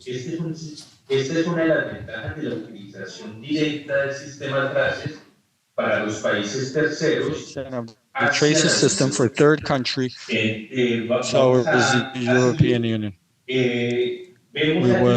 Let's continue. We can see here how a certificate Hay dos países en el mundo que utilizan directamente in the traces system. El Reino Unido. There are two countries in the world. Quiero hablarles del sistema TRACES, de todo lo que es I want to talk to you about the trace más que una plataforma, porque no es un sistema informático, this whole platform es un sistema de not a manejo computer de la system. información. It is an Y information es management un system. sistema que permite la And that is a trazabilidad. system that Entonces, allows hablaba for ahora desde el traceability. lugar de producción hasta el I was talking Toda about esa from the clase de place of datos, production to toda the esa consumer. información que All está of that information, those registrada en este sistema databases, nos information permite registered in seguir this una system carga, allows us to ver follow si hay a problemas shipment and see if there ligados are al issues control related físico, to nos permite physical tomar control, and it decisiones allows us to make inmediatas, ya que hay un immediate sistema de alerta decisions if automática. there is an automatic alert system. Concretamente, la semana pasada, un Specifically, last colega week, a holandés colleague, a Dutch encontró colleague, en un lote de naranjas, found in an encontró orange lot, he Filosticta found citricarpas, que es una Philostigta plaga de cuarentena citricapa, which is a prioritaria para la Unión quarantine Europea, pest that is of y todos priority to the los EU. inspectores de la Unión And all of Europea the fueron inspectors of informados the EU en were tiempo real informed in real automáticamente, time y eso nos automatically. permitió a And todos that los países allowed tomar all of the medidas de countries to control take all of the control reforzar measures to reinforce los controles en las fronteras. Entonces, ese sistema es the controls at the el borders. objetivo So this principal es la system, trazabilidad. Crear un sistema de the interest, the main automático objective is de the trazas como un traceability, radar que ve to create absolutamente an todas las automatic informaciones de alert system. Trace is like a radar that says that residuos de pesticidas, de residuos por ejemplo, de metales pesados, etcétera, en los alimentos que ingresan a la Unión Europea. Entonces, en el sistema TRACES hay hay cuatro componentes. En el sistema IMSOC, que es el manejo de la información de los controles oficiales, hay cuatro componentes. El primero es TRACES, que es el sistema donde todos registramos absolutamente todos los inspectores de la Unión Europea, de los 27 países de la Unión Europea, utilizan TRACES para registrar los controles en las importaciones. Otros países como Francia son pioneros en la pioneers in the usage of traces for exports. But the use of traces is mandatory for imports. There is also the alert system of animal diseases that is COADIS, where we can find everything related to the blockages of plants. It's called Europhyte or Eurofit, and that is a system.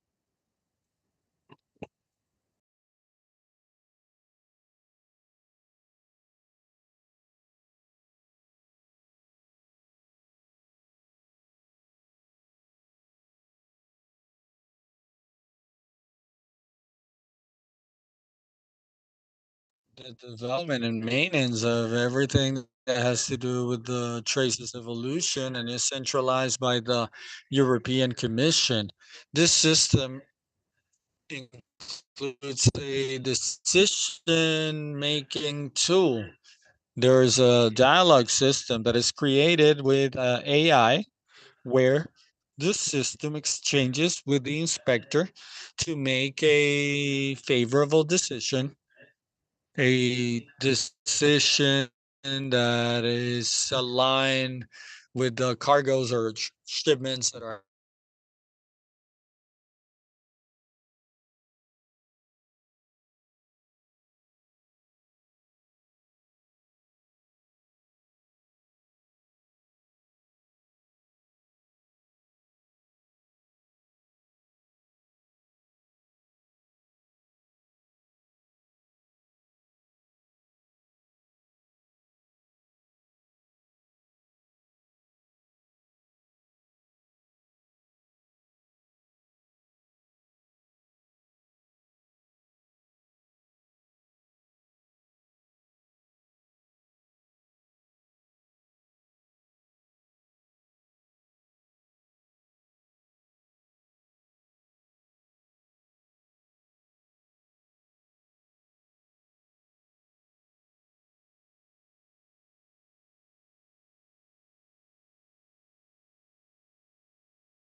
saying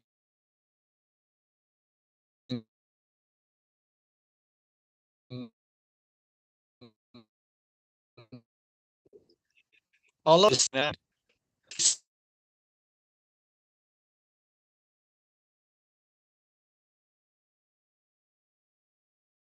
implementing declarations. In the ePhyto format, we have all of the information related to additional declarations that are presented or filed el formato de la página del certificado.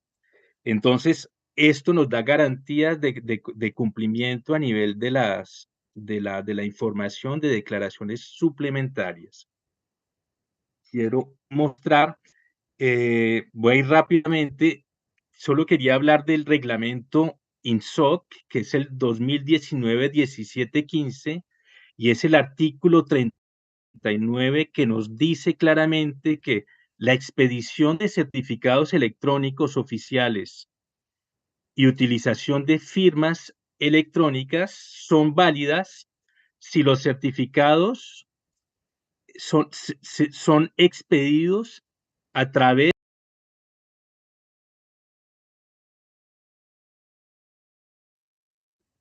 or a national system from a member state,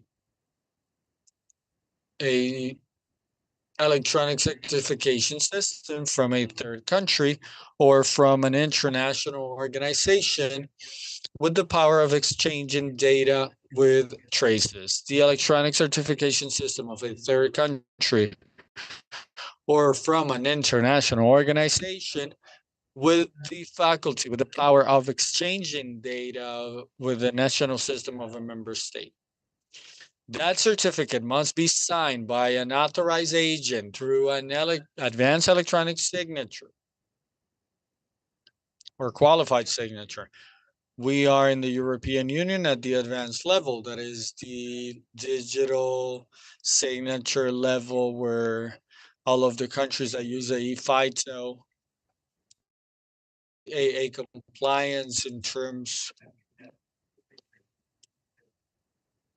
of this part, that is Article 39, is the INSOC regulation of the EU. So I want to talk to you quickly about the experience of France, and I'll be done in 5 minutes in terms of their cooperation with Latin America and the Caribbean. When I talk about cooperation, I'm talking about cooperation in terms of reciprocity for the development of the electronic certification, of plant certification, to some countries of Latin America and the Caribbean. And just like these countries, the electronic certification via the ePhyto, thanks to ePhyto, towards the cargo going to France. So after this started during the pandemic. It was necessary to truly consolidate the electronic signature and the electronic certification. And for exports, France started to sign agreements with some countries. The first countries from Latin America were Chile, Argentina, Costa Rica, and little by little they started to grow. This became bigger and bigger, and we had official agreements with Mexico, Guatemala as well, with the Dominican Republic. And I don't know if I missed any. If I missed Panama, they used Gens. And the idea was to verify the compliance of the ePhytos, not specifically an additional declaration.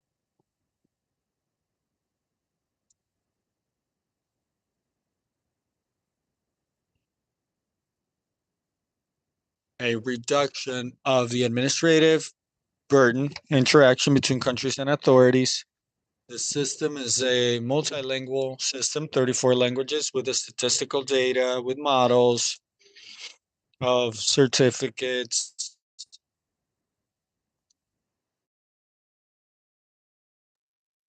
access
a la cual la persona está asociada para verificar la autenticidad del certificado. En este proceso de desarrollo de ePhyto con la cooperación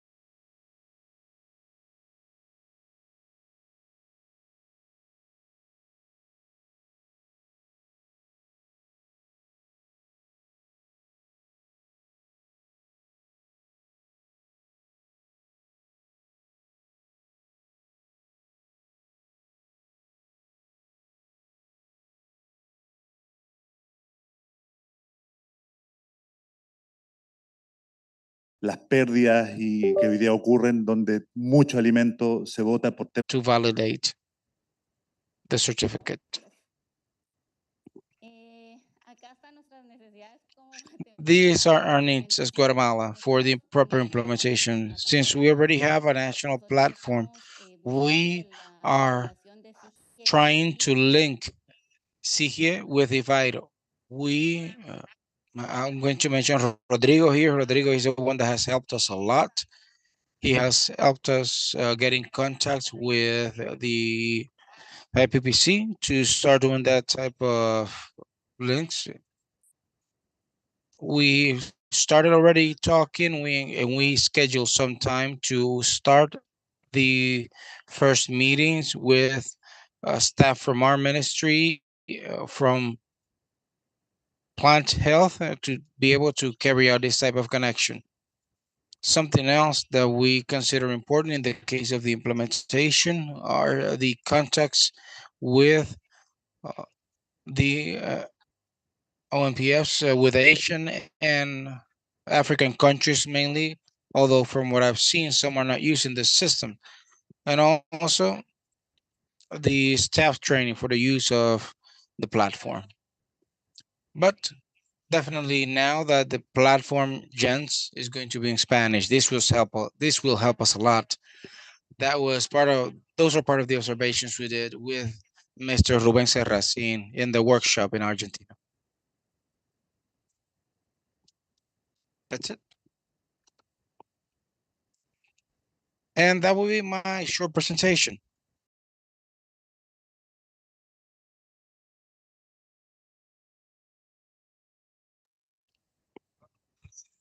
Thank you. If you want, in light of time, let's complete the 3 presentations we had, and we can then call our panelists to answer any questions you may have. Let's continue with Honduras, I believe. Nelson, in this case, with Edwin Jose Cruz from the National National Agriculture and Health Plant Health Services. So we know him, so he doesn't have to give us background. No, he can give us some information about the department he belongs to. Hi, it's a pleasure to be here. Well, this is my first time in front of such important people. I thank you for the opportunity, and if I make a mistake on something, please excuse me in that. Good afternoon, colleagues and representatives of the participating nations. It is a privilege to be here as a delegation from Honduras in this highly regarded regional workshop focused on the current status of ePhyto. I am Edwin Jose Cruz, and I am proud to represent my country. Thank you for the opportunity of being part of this valuable information and perspective exchange meeting. Develop improvements and maintain systems that are key for the phytosanitary management in Honduras. Throughout my career, I have worked tirelessly to promote technological solutions that are effective, that contribute to strengthening the agricultural safety and facilitate international trade in our region. This workshop represents an invaluable opportunity to learn from the challenges and successes that each country has seen when implementing ePhyto. I am eager to share our perspective from Honduras and to learn from the experiences and knowledges that you will kindly share I'm convinced that by joining our efforts and wisdom collectively, we can move forward to more solid and effective practices in the phytosanitary environment. Do you want the introduction?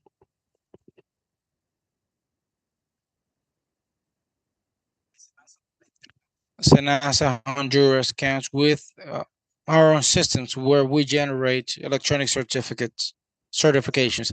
This is thanks to institutions like OIRSA that benefited us with donations for the automation of processes, and also entities like USAID that has supported with a lot of development and improving the systems.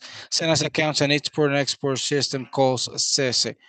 They generate electronic certifications and they are sent through email to the users, in this case, our clients that need the services we provide. We need to highlight that there is no interconnection, or API REST server to connect the import and export system. We don't have that. Next. Since we already have our own system, our objective is to connect directly to the ePhyto hub. For that, we had to develop an interconnection system of web services from exports of SENASA and the ePhyto hub and the IPPC. Since SENASA, we have a reduced team who are in charge of maintenance, and a lot of times we give support to many users that they ask our help with forgotten passwords, for example. We had to hire a consulting company for the web services development. May 24th, it was appointed a company Technisa to develop this interconnection system. June 15th, we established SENASA record as institution for the ePhyto hub at the production level and also in the testing environment. July 7th, representatives of the FAO and Sara Brunel established as focal points or contact points to contact Engineer Rodrigo Robles. July 18th, together with Mr. Mario Navarros, we started developing connection safety or security certifications. Then the Information and Technology Department gave access to the database for field analysis and tracing of the ePhyto through the hub. July 22nd, we started carrying out XML works of the ePhyto directly to the hub platform. And the week from the 24th to the 20th of July, we plan to test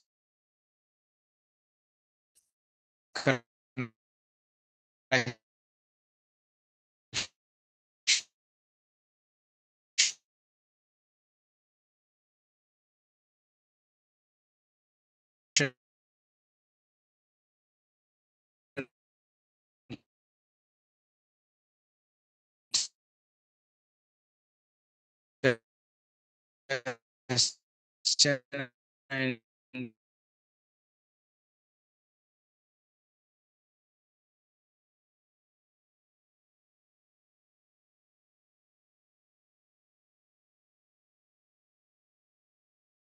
query.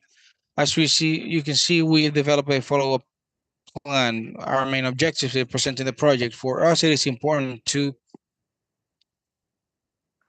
for any company, as an as an organization, all employees to have the knowledge of the big step we are taking with ePhyto. As the second objective is to develop web services interconnections from exports of SENASA that I mentioned before is ongoing now. And that the company Technisab is developing. As our third objective, we have the development of interconnection between Centex and the import system. This is one of the questions I actually have because I do not know how is our imports based, or if we can do a connection with the import system and speed up some of the processes to generate the import phytosanitary certifications. As a fourth objective, we have identified the countries with which we have a biggest number of trade exchange with Honduras in both modalities, imports and exports. These statistics and interest points according to the exchange of certifications with each country. Our fifth objective is to manage the signing of agreements of certification exchange and e-signatures with different countries with which Honduras trade undergoes trade. So to establish basically here in this last objective, we will establish a contact or focal point with each of the countries that are agreeing to exchange electronic certifications with Honduras. Next. Our scope is aimed to get an agreement with the countries that we have biggest numbers of trade, exports and imports. These are 2022 and 2023 statistics where we had the United States, with whom we already have a contact or focal point with the staff of the USAID that are helping us to exchange electronic certifications with them. Next. These are part of our objectives, our general objectives that we all should develop, right? Improve the dynamic in the inspection process, which is to program or schedule in a timely fashion physical inspections in entry points of the country. We have the of the beforehand review of the phytosanitary documentation, trade facilitation. This happens when we provide safety and timely communication, transparent operations, meaning that when we provide safety with the exchange, commercial exchange or trade of agricultural products with Honduras and other countries, also replacing the handling of paper, meaning connecting with every country so we can issue electronic certifications and operations with other systems, which is to facilitate connection with other systems of the NASA to ensure an effective and proper management of the system. Now, we have some questions that I would like to ask you, actually, since there's a lack of knowledge. We don't know how you handle this. First, we have the exchange of electronic phytosanitary certifications applies for the exchange of goods under the modality of international transit or movement. I don't know if anyone could answer that. We are working two large application issues of ePhyto. Transit is one of them. In transit, the possibility of using ePhyto to control transit of agricultural goods. It's something we are discussing in a pilot with Peru and Argentina. In the same way, we are working the UN and other agencies developing a white paper to establish the guidelines or suggestions for transit. The other project we're working on, very interesting one, the recertification, mainly for the industry of seeds. So with the possibility that ePhyto can incorporate not only the phytosanitary message, but all the traceability of the seeds and any documentation that is required right now by official inspectors that can be incorporated into that message, and basically making use of the immediate aspect and the fast validation of all this information for seeds specifically. So we are working for the transit goods. Thank you, Rodrigo. I have another question, which is there a way to automate or speed up the creation of import certifications, starting from the certifications exchange through the ePhyto hub?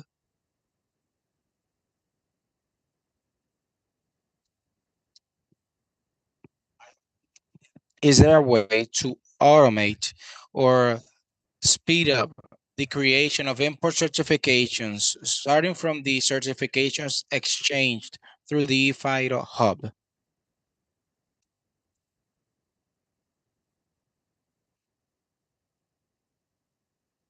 This is Este es el intérprete, tienen que usar el micrófono para poder escuchar al orador.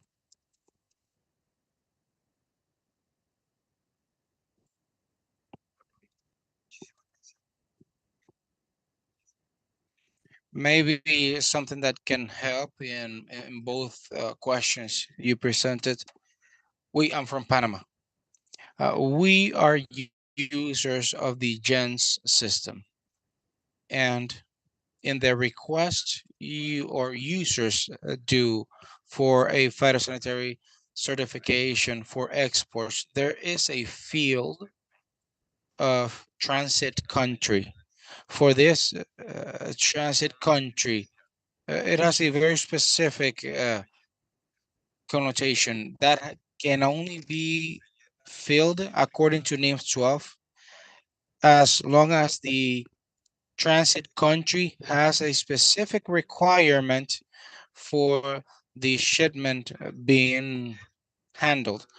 We've seen that that is reflected in the phytosanitary certification that specifies this certification is aimed at this country in transit through that country. And when you do the follow-up on the hub, you can verify that both the in transit country and the final country received both the phytosanitary. Maybe that goes in line with your questions.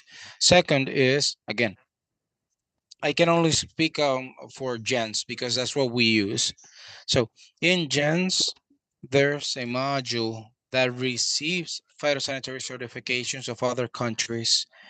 And there you have the option, your tray, to see everything you're receiving by country. You have an inbox, and you have an option to display the PDF file and assign the inspections that take place in the different entry points of these shipments, and that is recorded in the hub, in the platform. I don't know if that maybe will help you. Delfino.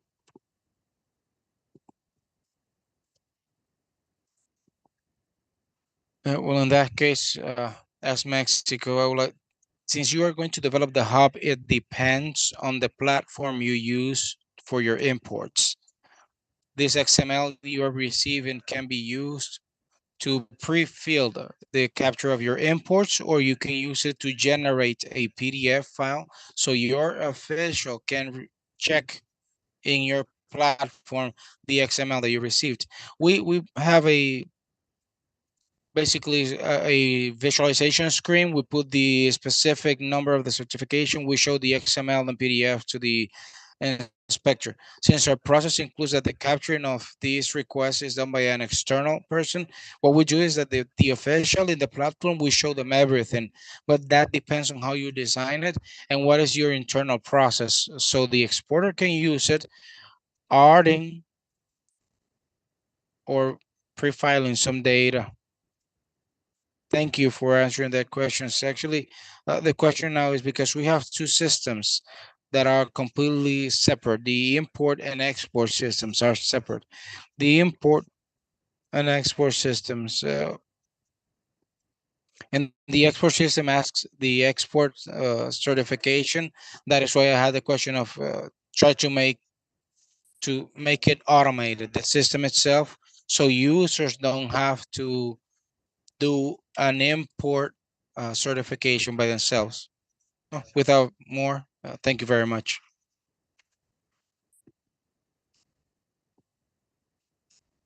Let's continue with Nicaragua, Nelson. The last USB I sent you.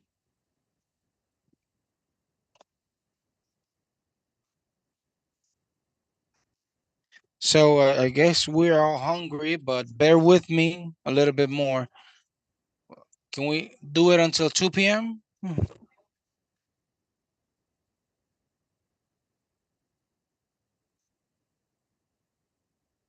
We are in Dominican soil, so let's respect their lunch then. Let's continue with Engineer Ramon Novera from the Institute of Protection of Agriculture. health of lives in Nicaragua. So we can have this third presentation, this second session, and then we do the Q&A session before lunch. So the floor is yours.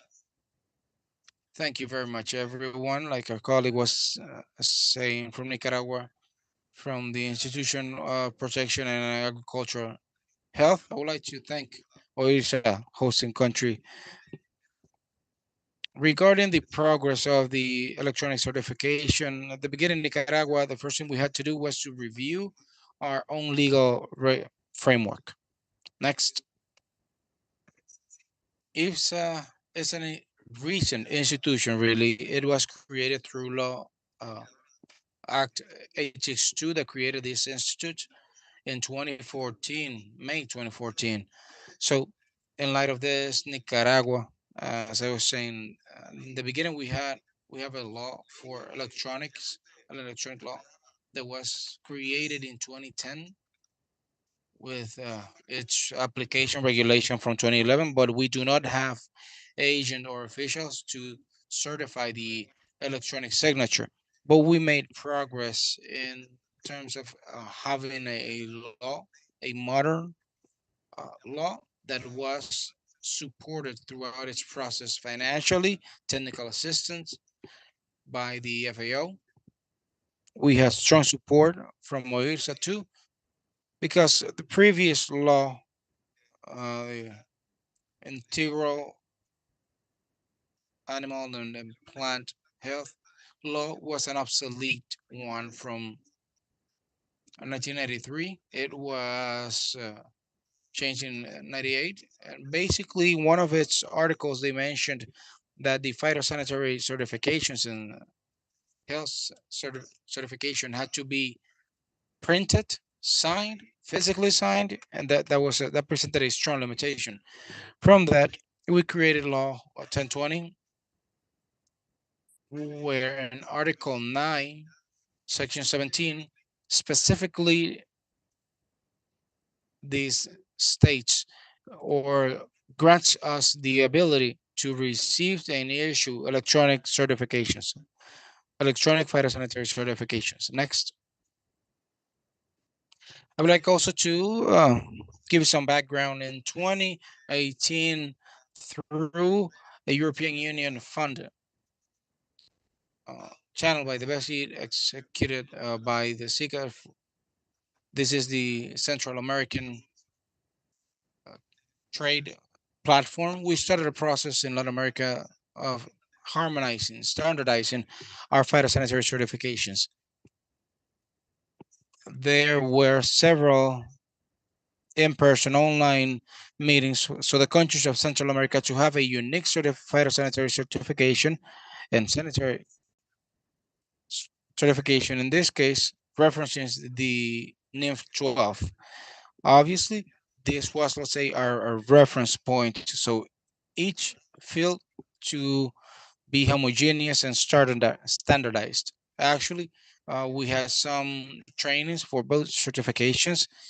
And in the month of July, from July and August, we carried out more than 2,000 transmissions from single window trade to the IPVC. The next step were control tests with exporters of Nicaragua, also from the PDCC, to see if we had any type of inconveniences in communications, transmissions of the XML file.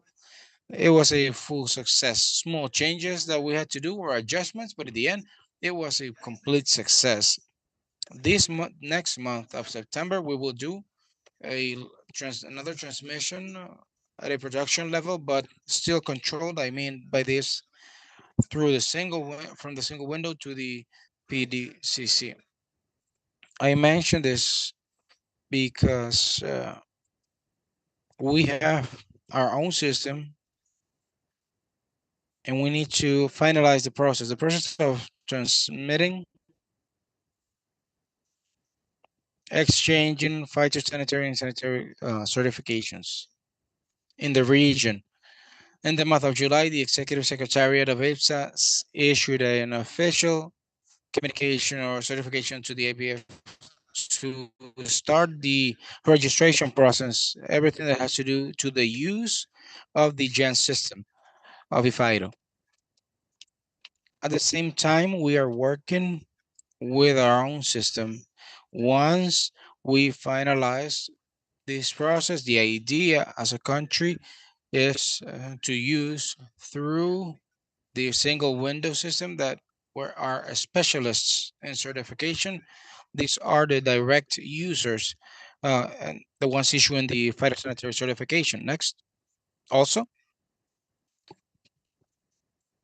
we did not stop there.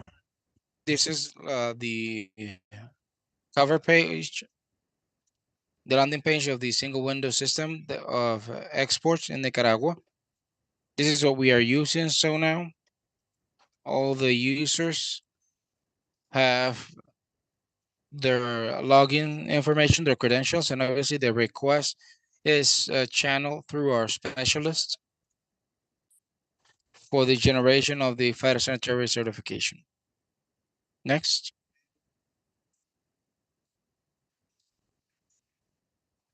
In terms of IPSA specialists, we have our own system, the phytosanitary certification system. It is a system that they can use in their mobile.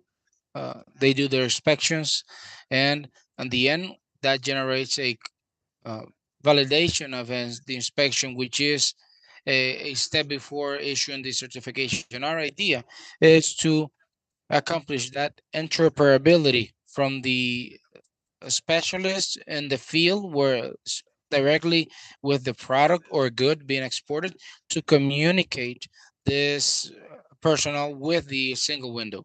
Our colleague in the field from IPSA to the colleague manipulating or handling the single window system. So we've made a lot of progress in this sense.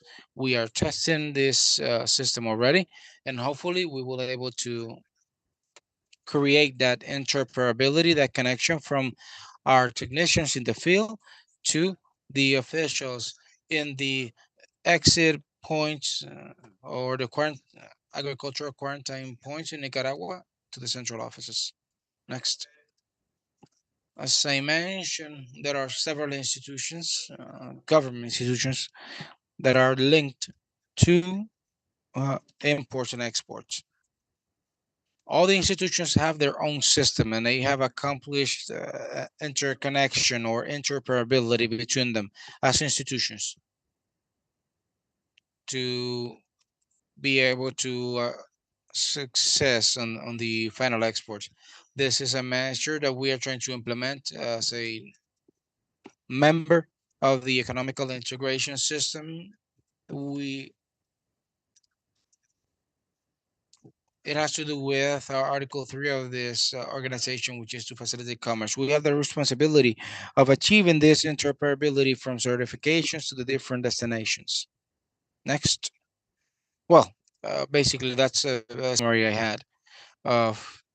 Honestly, I wanted to highlight, aside from Nicaragua has a commitment of using our own system to communicate with the hub system, with the IPPC system. Thank you very much. We can stay here in the front. Our delegation, Edwin and Carmen, if you can come to the front to see if we have questions for you, comments regarding the presentations of Guatemala, Honduras, and Nicaragua. Colleagues, any questions or comments about it? Anything? Go ahead, Nicaragua. From the first colleagues, we heard, according to the experience, those that are issuing electronic certifications already, I would like to know what happens when we issue a certification and for some reason we want to make a change in a field of the official document, right? Do we do the process again entirely or can we correct that field of the electronic certification maintaining the same number of the certification? That's one. The countries, right? The countries that are already implementing these processes. Did you begin with exports, or did you do it simultaneously, exports and imports?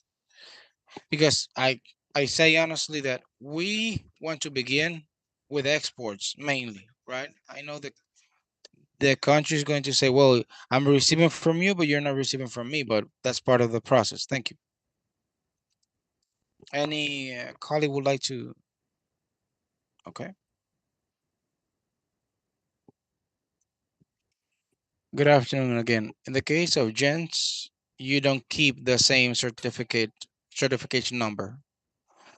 When you, the exporter, or if there was a piece of information that needs to be changed, the user replaces the certification. The system uh, maintains when you print, at the end of the certification, it shows that you are replacing or nullifying the previous certification, but it will not generate the same document number. But the system automatically, when you do the certification again, previous certification has a watermark that has been nullified and that has been replaced by this or that certification.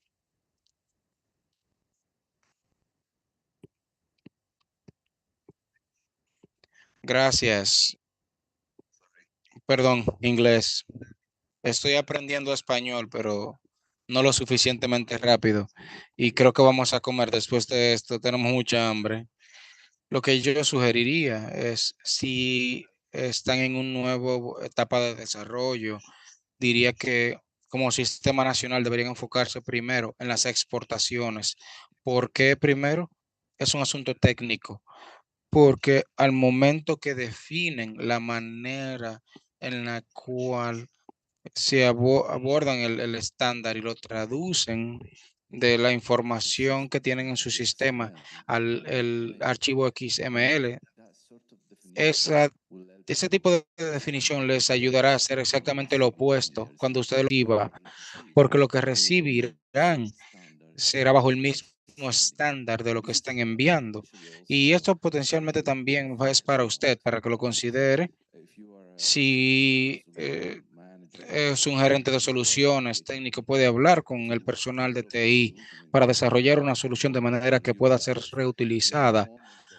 The XML translate into a PDF is done exactly in both of the points. If it is done only once, it can be reused.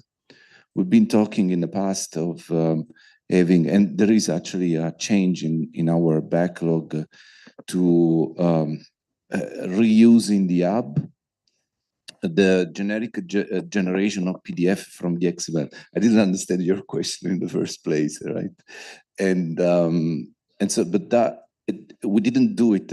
It's not because there were other priorities, but also because it would be sometimes it could be like something very difficult, because each country has its own perception and way of seeing the information, and that is the power of using the XML.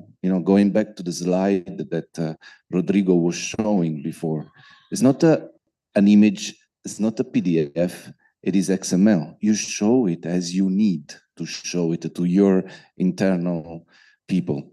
In the import, there is a lot to do, because on the import side, slowly we are implementing some changes to facilitate more the automation, because for example, it's very difficult to assign automatically, let's say, an office in the country to do the inspection, because what you receive sometimes is not, well, sometimes in most of the cases is not codified. So for this reason, we implemented the UN law code to start. It's like exactly we're putting seeds, and then developing on top of that, because the entire community takes time to adopt the change. So definitely we can talk a lot on your use case. It is interesting. I can suggest you something, and maybe we can also help you. And the same, similarly for Nicaragua. You're thinking to go to the gens as a quick, ramp up, and in parallel work with the national system. This is what is happening in many other countries. They all doing the same. So just a quick reaction, just because I heard a lot this morning, and tomorrow I will talk more, of course. But yeah, please reach me even in coffee, and because I like to respond to your needs rather than go into maybe a presentation that is there from a long time. I prefer to focus exactly on what you want to, and invite your technicians as well, maybe tomorrow, to the event, so that they can post maybe questions, and I can go hopefully live and show them how to do, or how we could potentially work on. Okay. Thank you, Gianluca. ¿Va a rematar? Sí, ahí en el caso de la primera pregunta, nos había pasado con Estados Unidos que teníamos algún certificado transmitido con algún error y inmediatamente ellos nos lo sustituían el mismo, ¿no? Entonces, con el mismo folio y todo, nomás cambiaban el dato que nos faltaba. Ahí lo que tiene nuestro sistema es un validador, una regla de negocio donde no puedes transmitir un certificado más de una vez. Entonces, eso nos permite evitar ese tipo de situaciones. Entonces, cada que hay algún cambio en el certificado, por mínimo que sea, debe de volver a transmitirse para evitar cualquier detalle de ese tipo. ¿Y con qué empezar? Con importaciones y exportaciones, ya lo comentaba Gianluca, ¿no? Depende de ustedes. En el caso de México, nosotros lo que hacemos es, cuando negociamos con un país, negociamos ambos. Como tenemos la plataforma directo en la línea digital mexicana, está preparada para recibir al mismo tiempo ambos, tanto envío como recepción. Entonces, va a depender también de cómo tú tengas tus requests. So it depends how you have your system structured to receive the XMLs and show it. It depends a lot on that. Thank you. Thank you all. And well, we tried, we don't have any dead ends in this workshop, right? To make the best use of Gianluca here, Engineer Robles, that in your coffee breaks, during lunch, we can see how we can find those strategic alliances between countries, obviously with the advice of Serracin, of Mr. Santana, that are around, so we can start working on a plan that we need to develop as a result of this workshop. We don't have to wait to the end of the day to have that exchange with our experts, as well as between you countries. We can work along the way. These are part of the objectives, to have a work plan for this year, short, medium term, and the goal, Engineer Robles said, is that all countries in this year to have some exchanges of electronic certifications. Okay, colleagues, we have quite a productive session for the afternoon, and we need our food, right? Let's take an hour and 15 minutes. We come back at 2 p.m., 2:15, Dominican Republic time. So, an hour for our lunch. Round of applause for each one of you for your comments and interventions.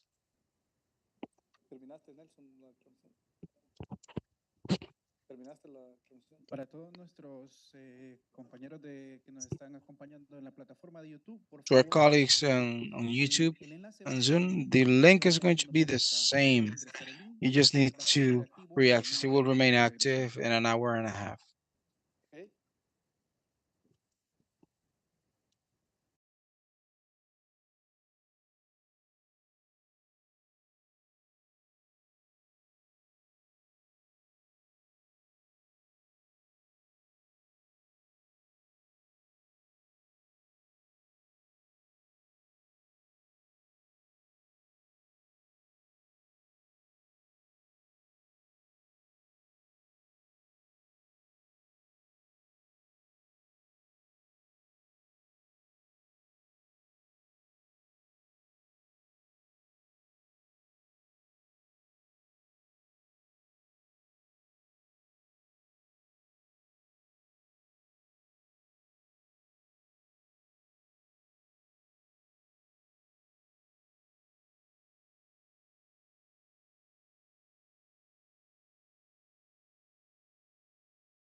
grab some coffee.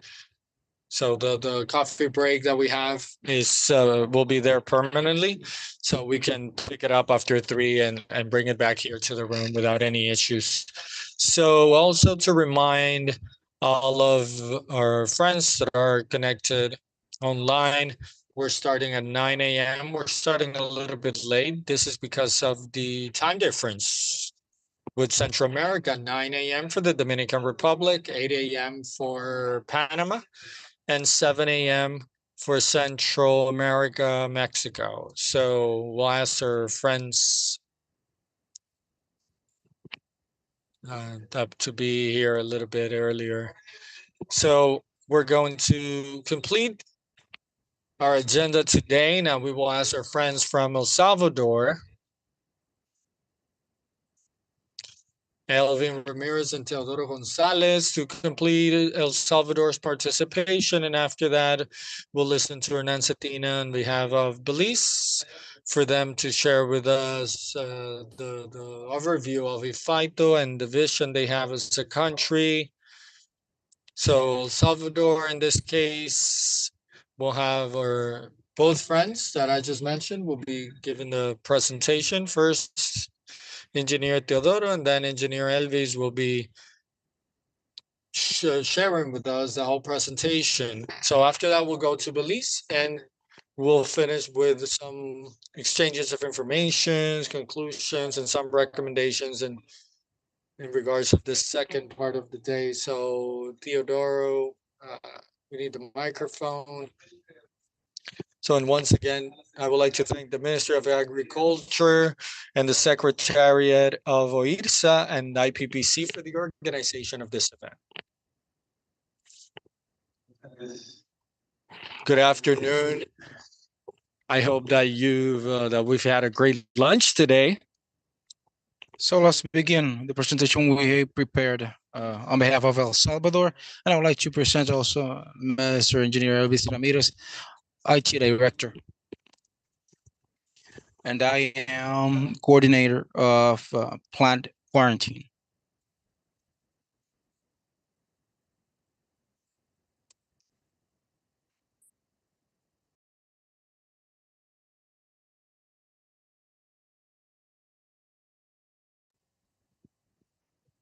For us, the ePhyto solution is extremely important because we recognize this as an innovative solution, since the implementation of the electronic certification is useful for to be able to trade with different countries around the world. It is also a matter of safety, as it promotes trade or commerce, since the certification is issued by NPPO. The certification is free of pests. Also, we consider that it is important in the sense of digitalization efforts of different institutions, because the ePhyto issued by the NPPO, received by another NPPO, it is worth noting that for in terms of security, we prevent cases of fraudulent certifications. For inefficiency, since this certification is digitalized, it definitely streamlines the processes in borders, and that prevents delays. How progress have we made as a country in the implementation of the ePhyto? As a country,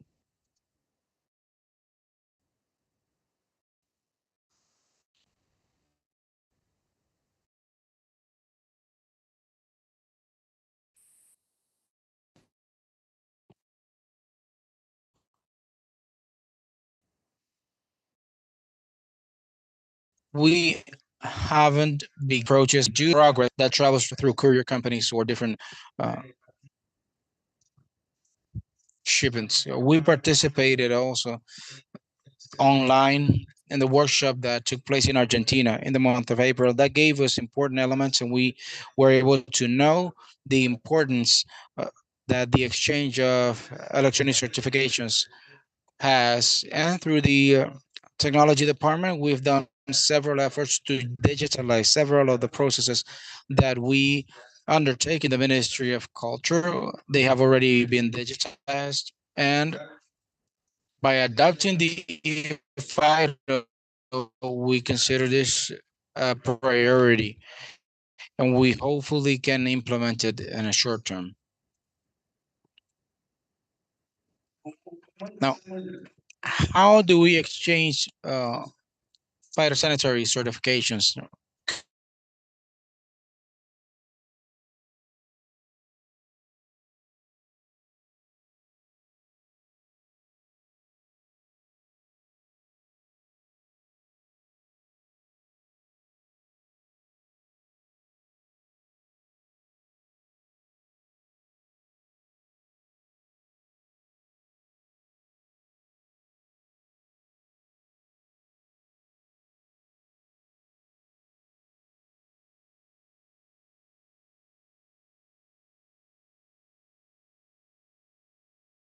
Currently, we have a single window trade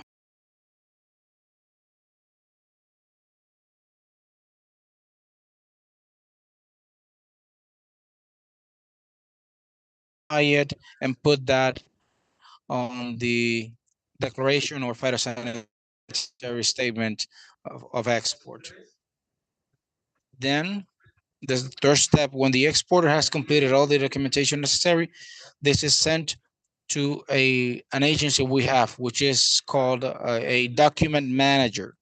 Every documentation for exports that is used to issue the phytosanitary certification is processed through this platform, and an official of the Ministry of Agriculture reviews this and authorized it in the system so the exporter can print the phytosanitary certification. Then that certification that is issued in common paper, and in order for it to be valid for the other MPPOs of destination countries,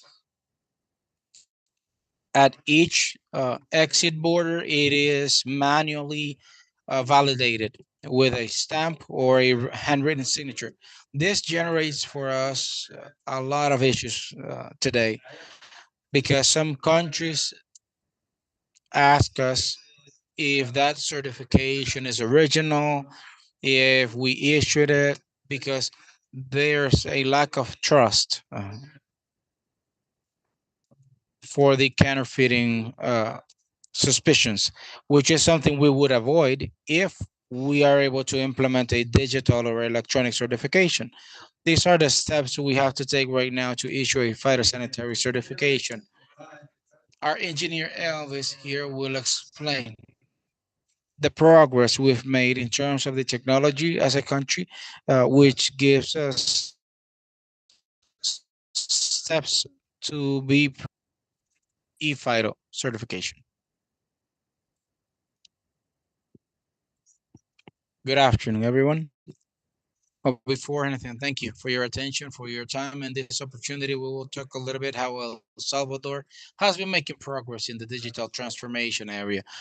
For us as a country, we recognize the importance of the ePhyto implementation. This year, we've dedicated ourselves to train and educate ourselves to participate in workshops, and actually, our participation here is so we can have a direct contact with our colleague from Honduras, because I think the time frame offered was really good for the web services development. We have a similar system as you that we'll see next. What do we have on computing or technological resources to implement ePhyto?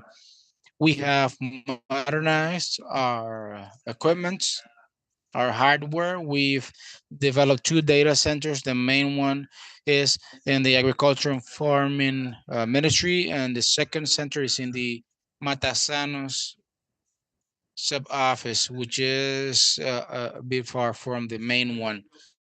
so we can have redundancy. This project includes remodeling the entire data network, implementing wireless networks in the other office. We also have redundancy links, and all our connections are fiber optic. This is to prepare ourselves because what's coming is a very important implementation for us that aside from facilitating trade, will position us in a competitive way for the regional trade.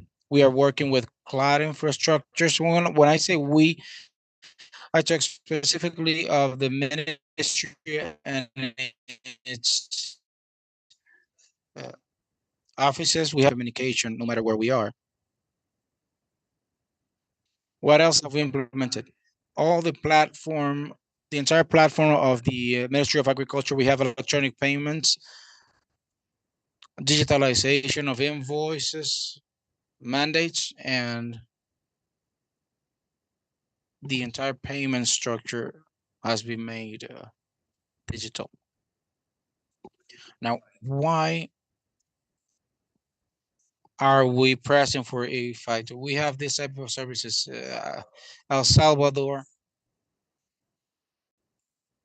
I believe some of you know this, CX, our export center, which is a single window system. We as a ministry, we authorize these certifications, but the exporter,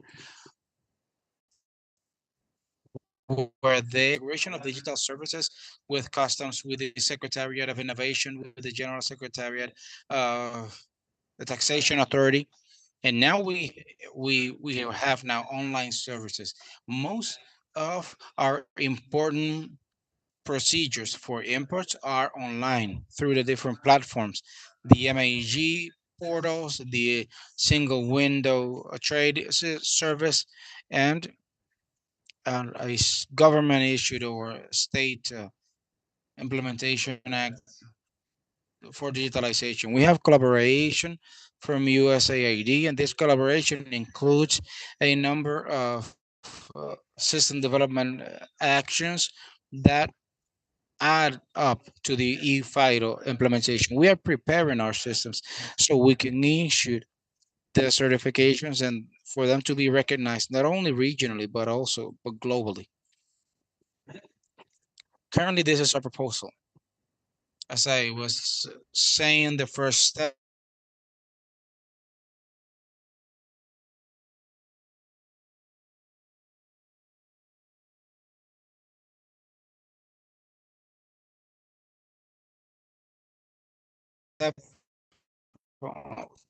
what the exporter does, they go to CIS. This request generated in CIES is saved in the document manager, and the inspectors of the ministry, they visualize it. They is that we print that paper. We, take. What do we propose? What we propose is that to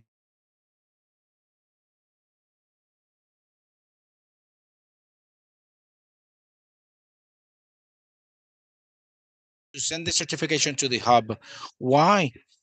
Because we have come to the understanding that we could apply to gens, to the generic system. However, the technological infrastructure of the ministry facilitates, let's say, the process of applying to the hub. The hub is a bit more complicated, but I was paying close attention to the comments of Mexico. It is the most complex solution. It gives us freedom. It allows us to personalize what we want to do, and by connecting to the hub, we have limitless options really for implementation. Definitely, with your comments, I'm clear that if our alternative as a country to issue ePhyto certifications is with the hub, but this is the scheme or order we are trying. Anything, I'll thank you in advance. Anything you can share with us, your knowledge, without a doubt, we will go full throttle with it. And hopefully this year we will be issuing certifications. Well, that's it. Thank you very much for your attention.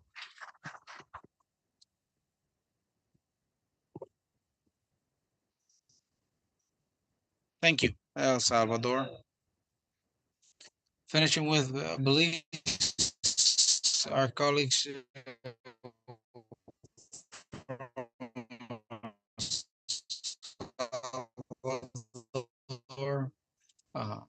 front so we can validate. Finalized today. It has been a very fruitful session with engineer Hernan Satina. He has had some technical issues from the moment he left Belize, lost the flight, and then lost his backpack where he had the presentation. So let's give him. He's on a bad streak right now, but he's recovering from it. So let's try to root for him. So no more bad luck. You're here. Everything will work fine.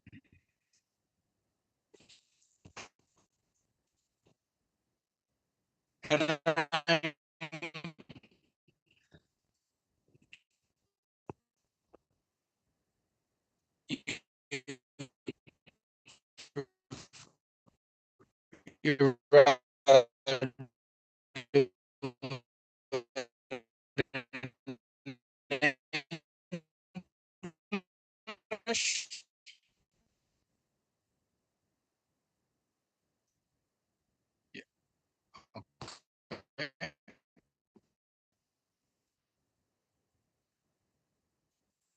Are we ready now?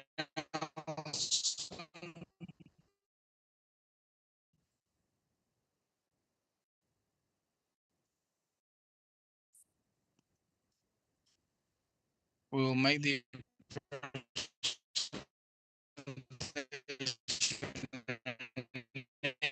English, and we will listen through the YouTube channel and using also the receivers to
unfortunately, our system was hacked, and I guess we're not unique to this.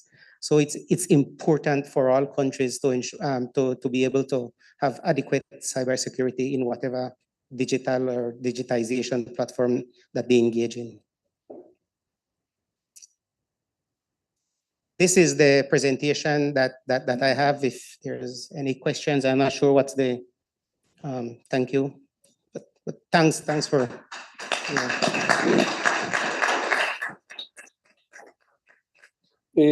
Adelante, Gianluca, por favor. I have a question. No, if I've seen in the slide, you say specifically for this point here, in terms of servers and data, what kind of data you are referring to? The data that we get, for example, whatever data we exchange, we keep on a server in as a backup to whatever information that we store. Now, it might be that the Gen system on its own stores all this data. And so if that's the case, then our servers might be just a backstop to the Gen servers, if that makes any sense. I'm not an IT guy, but if that makes sense, that is what we would envision. But we are open to whatever the experts advise us. Okay, no, because I mean, the point of having the gens is the fact that you don't need, well, you just need internet, right? And of course, working devices that you can use.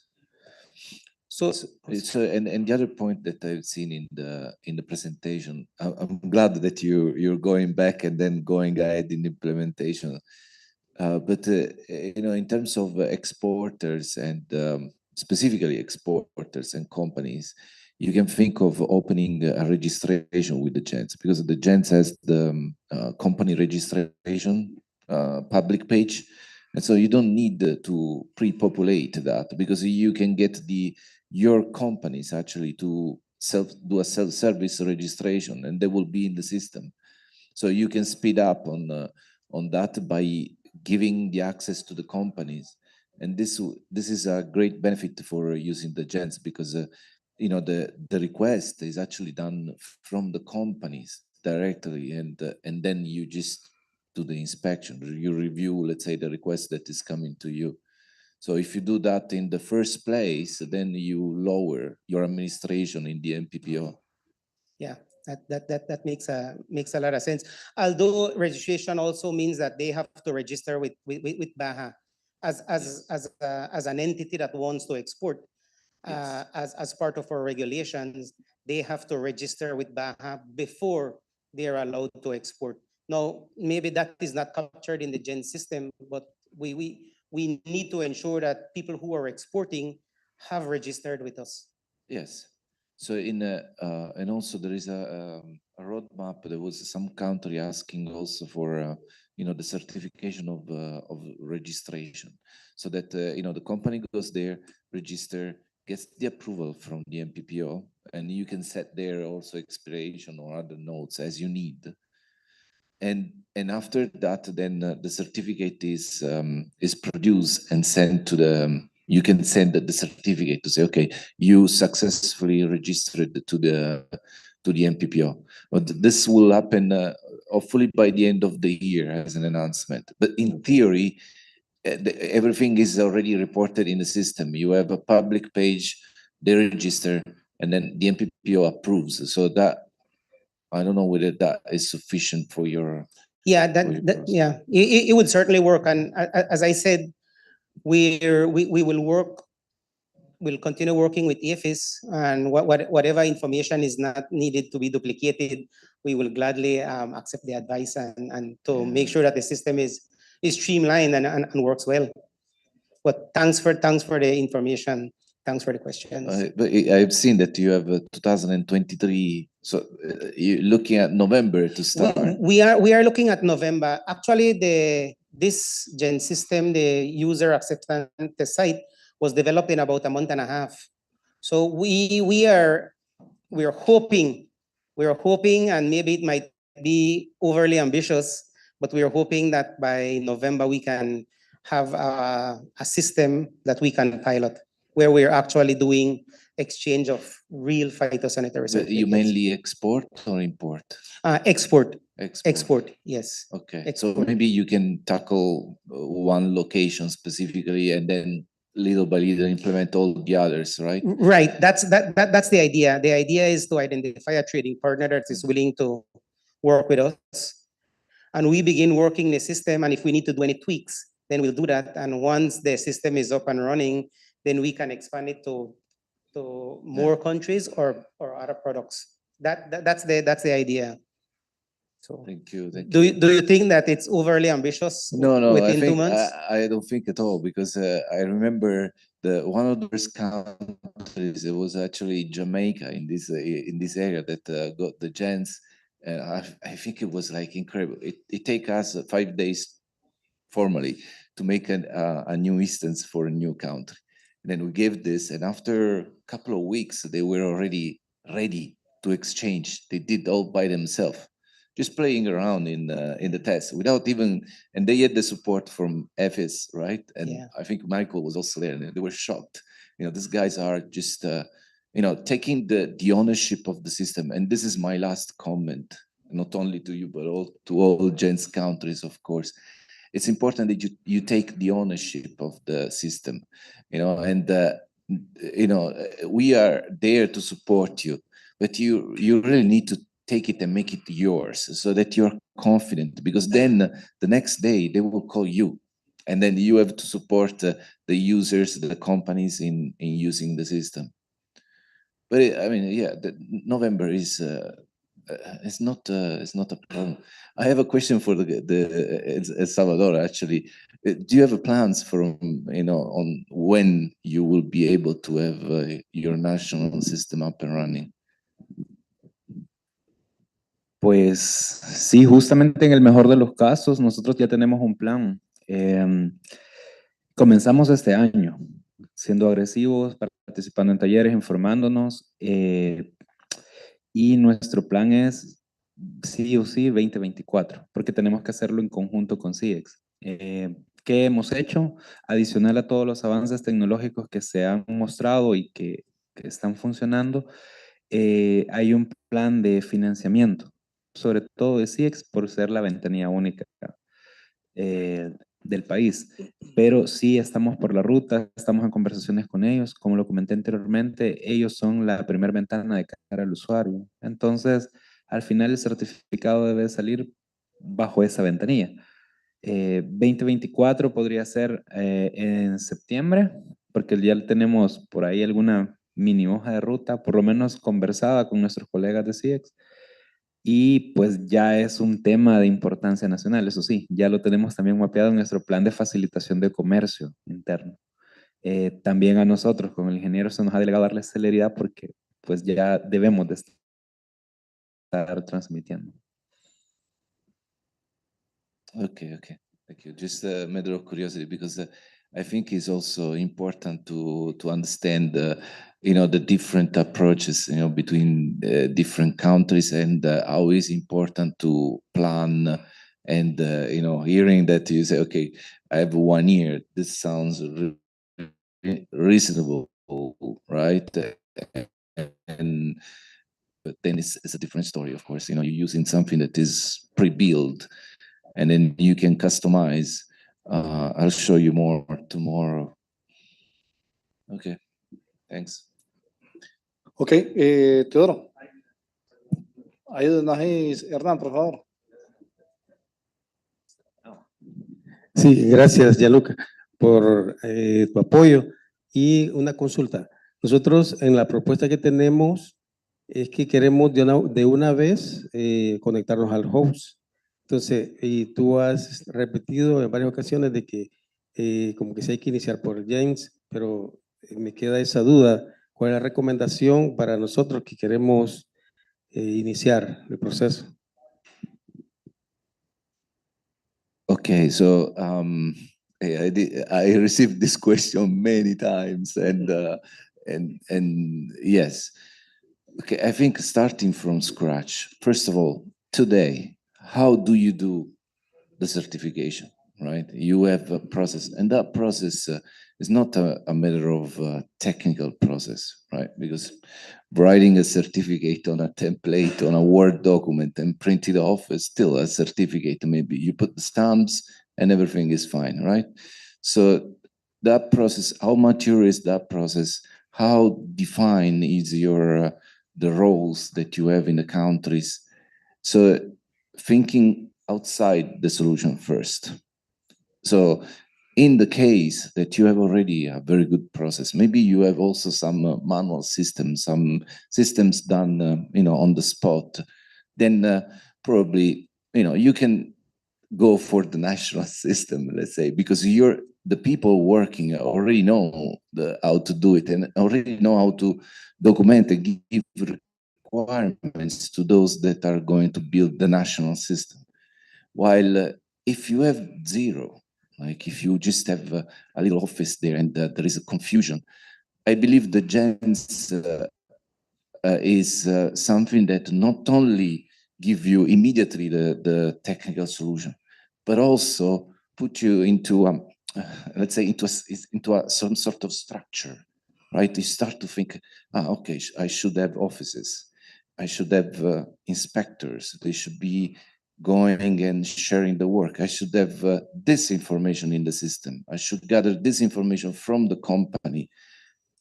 This will immediately put you on let's say, a standardized solution. So it's not only the technical, it's also how prepared you are as a country. So we have seen a lot of countries starting in parallel, both, the national system and the GENS, and deploying the GENS to, let's say, educate, standardize, understand how the process should be, assign the roles, start to practice, engage with the companies, engage with the partners on the other side, and then after 1 year or 2 years, ready to go for the national system that they're building, looking at how that process and how we want to make it even better, because that is a standard process, let's say, and I might have some exceptions. Right? So this is my answer. Ok, ¿alguna consulta adicional, compañeros? ¿Algún comentario? Bueno, yo tengo acá Manuel Durán, por favor. Vamos a acercarle el micrófono. Es una curiosidad. Escuché decir a nuestros amigos de El Salvador que ellos tenían una especie de dificultad, tal vez con una base digital para iniciar la certificación. ¿Es correcto? ¿O es una mala interpretación mía? Porque de ser así, lo que quería saber es qué dificultad podría ser. Sí, más que todo no una dificultad, sino que tal vez una particularidad, que para la emisión de certificados en el caso de El Salvador participan 2 instituciones. O sea, primero nosotros como los autorizados, la autoridad, el verificador, y luego está atención al cliente, que es la ventanilla única, que es en este caso CIEX, que lo mencioné bastante porque al final entre las 2 instituciones generan o dan el servicio de certificado, pero quien lo autoriza, de dónde va a salir, es desde nuestro sistema hacia CIEX. Exactamente, hay una integración. Entonces, es una particularidad. Gracias por la pregunta. De igual forma, vamos a trasladar algunas consultas que se están presentando en las diferentes plataformas donde estamos transmitiendo. Nos hacen la consulta tanto para El Salvador como para Belice, y nos hacen la consulta de cuánto es el recurso humano con que cuentan ambos países con relación a brindar un respaldo del sistema de certificación electrónica. Adelante, El Salvador. Ok, gracias. A nivel de recurso humano, justamente nosotros tenemos un área de tecnología muy robusta. He tenido el placer de dirigirla estos últimos 2 años y si bien se han dado avances, todavía nos falta. Recurso humano para esta implementación actualmente no la tenemos y por eso me pareció muy buena la idea o la sugerencia o el camino que siguió Honduras de subcontratar. Realmente, para un tipo de implementación como esta, yo he estado leyendo los materiales que están en el sitio, pues se necesita sí o sí una consultoría o por lo menos 4 o 5 desarrolladores dedicados a esto para que puedan hacer todos los... Primero hay que manejarlo porque tiene diferentes entornos, por prueba, calidad, hasta llegar a producción. Y luego buscar un partner para hacer las pruebas, porque para aquí hay que transmitir de manera bilateral. No me serviría de nada decir, ya me funciona y solo conmigo. Tengo que probar. Transmit in a bilateral way. So I need to test with Mexico. I need to talk to Honduras. I'm a little bit relative because if I have a technology department, we have the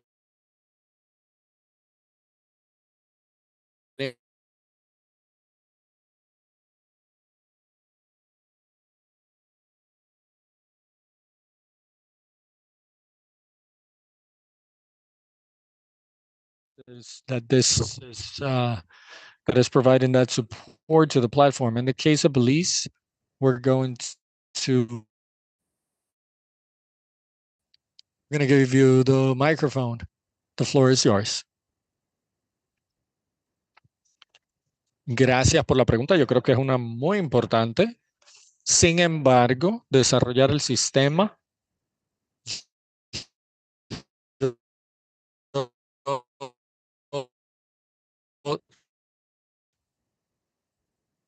yo no tengo idea cuando se trata de tecnología de la información. Y desarrollamos el sistema Gen para que le pueda asistir una vez el sistema esté funcionando, pero desarrollar el sistema hasta donde está Belice ahora mismo, una persona cualquiera, una persona común puede trabajar con alguien como Michael Perry. Y yo uso Michael Perry de ejemplo porque él fue el que trabajó directamente con nosotros. Y en términos de recursos, en este punto, no tenemos muchos recursos, pero podemos emitir los que necesitemos. Estamos utilizando documentos en papel. Así que si desarrollamos un sistema digital va a ser mucho más fácil. Así que yo no creo que tener un sistema ePhytos va a requerir más recursos en términos de personal. Sí va a requerir, sí va a necesitar apoyo para la parte de la tecnología de la información. Gracias. Thank you, Gianluca. Sí, para reaccionar a esto, absolutamente son dos casos diferentes. El sistema genérico ya está construido, no requiere desarrollo, requiere configuración. Esto es lo que Michael ha estado haciendo. Así que hay 50 países, 25 ya en producción. For that system is so mature that and is totally done by us in this case, right? For a national system, you have to consider a lot of background work, and so the AT. So there are definitely two numbers there. The MPPO stuff probably the same because in that case it will be easier, but at the same time I'm sure there will be more work because we will have more maybe certifications going. But on the IT system, I think you need to have professionals there, and if the country is already organized and supporting, I don't know, all the different applications and everything, then they can manage, let's say, another system into their regular operations. And I've seen the presentations. I see that they have the infrastructure the way that it was described. It clearly say that they are at a good level of maturity for IT. So to arrive there, it requires people, money.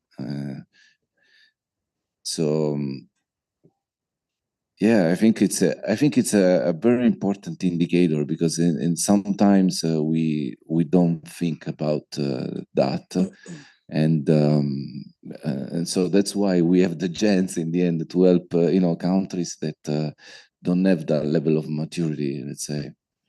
which is okay. It's not a problem. I guess Belize has taken the decision that we'll follow the old adage that says, don't let the perfect be the enemy of the good. So we will have a good system and work with it until we can, develop something probably better. But from our experience, the GEN system has worked well for small countries that do not have the resources to do their own national platform. I can tell you that Israel has been using the gens still using the gens. So as a transitioning, so also big countries are using the gens. As a startup, as a different, I mean, the gens, as long as, let's say, we will have funding and the funding model, there is a roadmap of enhancements and improving the solution, because countries using the gens report, they require features. Of course, we do what we can for the budget that we have. We are no profit, just and so I mean, of course, but I think it's a good solution. Let's say if you start from scratch, or if you want to ramp up your process, right, and do okay. Let's piggyback. That's the term that I heard from English people. Piggyback on something that is working, bring it there, and then look. Okay, what is the gap with what I want to do? De acuerdo. ¿Alguien más tiene algún comentario? Bueno, parece que ya la jornada ha sido bastante provechosa con este intercambio de escenarios o de casos. Estamos viendo diferencias entre algunos de los países. Nos hacen una última consulta. Esta pregunta me parece que está abierta para los países de Centroamérica principalmente, y habla sobre cuál es la compatibilidad de la plataforma digital de comercio centroamericano, PDCC. No sé si es PDCC o PDCH. No estoy, PDCC.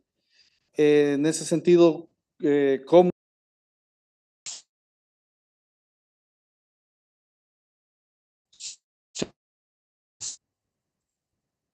Learning from experience of some of the CICs.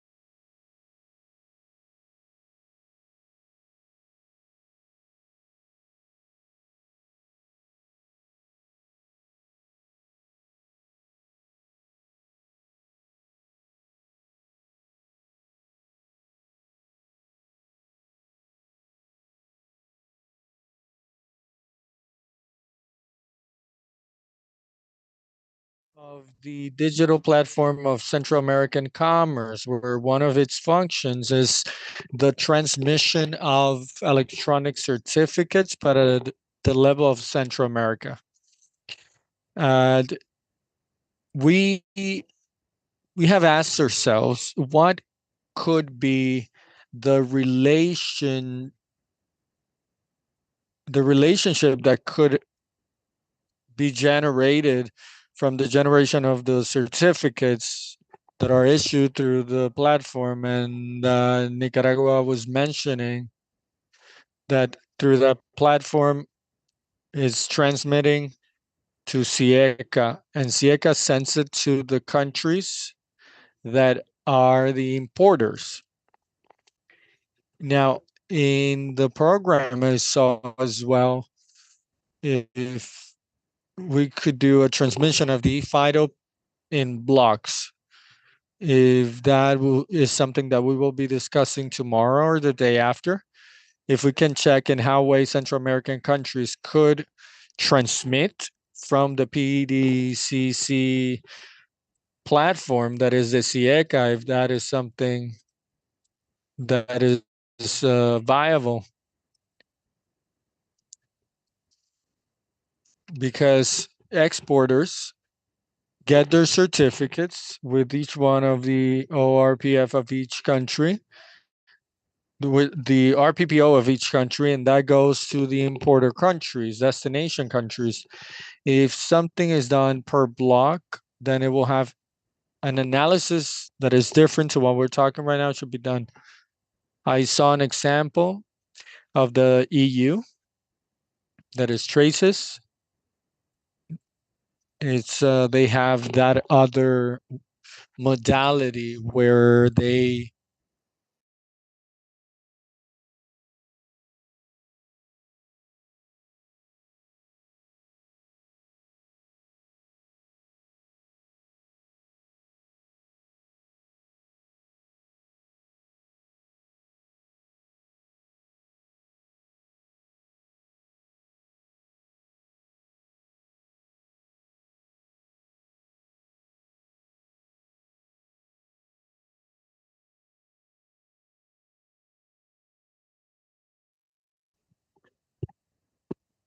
So I must understand that the experiences with the platform of digital platform of Central American commerce are very different and very variable from country to country. Today, we found out that Nicaragua is doing some testing, is carrying out some testing, or is about to start exchanges. Up until what we know, the PDCC works between Honduras and El Salvador. I believe that is the case. Honduras, El Salvador, Honduras, Guatemala. Panama has, or we have carried out some testing in modality that is developed by PDCC, kind of a nested modality to be able to use its platform in a kind of a developed platform style. So those testing did not show lots of positive results. So Panama is aware of the commitments at a Central American level, the commitments of economic integration up until the point of, or to the extent that the spirit, the desire of complying with these commitments have taken us or have led us to develop our own system for the issuance of phytosanitary certificates that would allow us to have the hub connection as well as the connection to the Central American platform. At a given moment, we are countries that do not have abundant resources. Our resources are limited. So Central America will have to carry out an analysis without passion of what is convenient for us and what is it that is adjusted to our reality. We need a platform to exchange between ourselves, or we need a platform that connects us to the world. Panama, in that sense, decided, even though it did not have its own proprietary system, to go out and get connected to the world through the hands platform from ePhyto.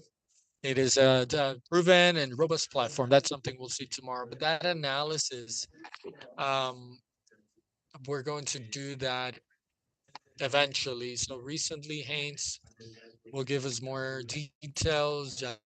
Luca has developed uh, some functionalities that allows Haynes connecting to other systems, right? That is pretty new.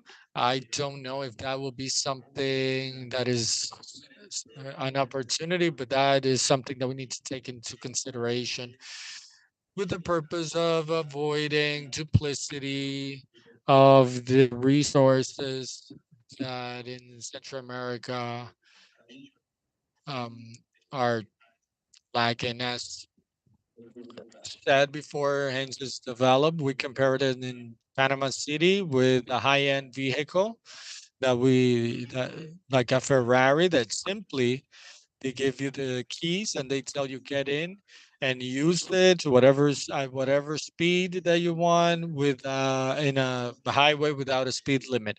So it's something that must be analyzed from our point of view as technicians and also technicians from National Organization of Phytosanitary Protection. We're not close to anything and we're not adhering to any specific option. But I believe that right now we all must work with what is already developed and it has been proven to be efficient, to be very modern, and that works. That is my contribution. Great participation, Ruben and our friend from El Salvador. If there are any additional comments, suggestions, go ahead, Nicaragua.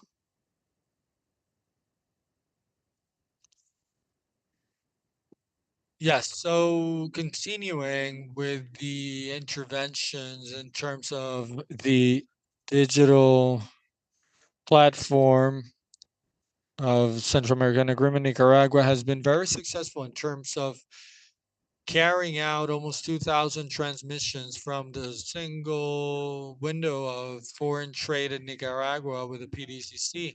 Then we go to the next phase that has to do with the exporters to do a control direct testing within the single window to the PDCC. There is a commitment that was signed and ratified by the ministers of commerce and obviously by the legislation of each country of using the Central American trade platform. In this case, specifically Nicaragua, single window is a single window from the government of Nicaragua. And as I mentioned before, that doesn't mean that simultaneously we're going to continue working with the generic system of the ePhyto while we develop or communicate both systems, the system of the single window with the hub system. That's all. Thank you. Excellent, Nicaragua. Anybody else over here that would like to participate? Go ahead, Guatemala. Well, in our case, we also use the PSCC.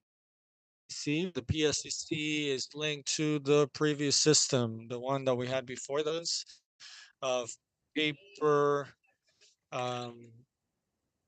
certificate issuance. We don't transmit certificates, even if they're issued for Central America, in this case for Costa Rica. So, at least in our case, that is why it's important that we work closely with the ePhyto hub, so to be able to transmit those certificates and transfer them to the PSCC. So there are some topics of interest. I believe that tomorrow we're going to have to talk about that again. And Wednesday, I believe that the countries will be interested in putting that into the work plan that we should put together as a region. So we'll leave it there. That topic has not been resolved yet, but it is necessary to be clear on how are we going to be working on this platform, that it is mandatory for the countries, and in that way we'll avoid duality of platforms, duality of activities logically in uh, spending resources. So hopefully from here to tomorrow uh,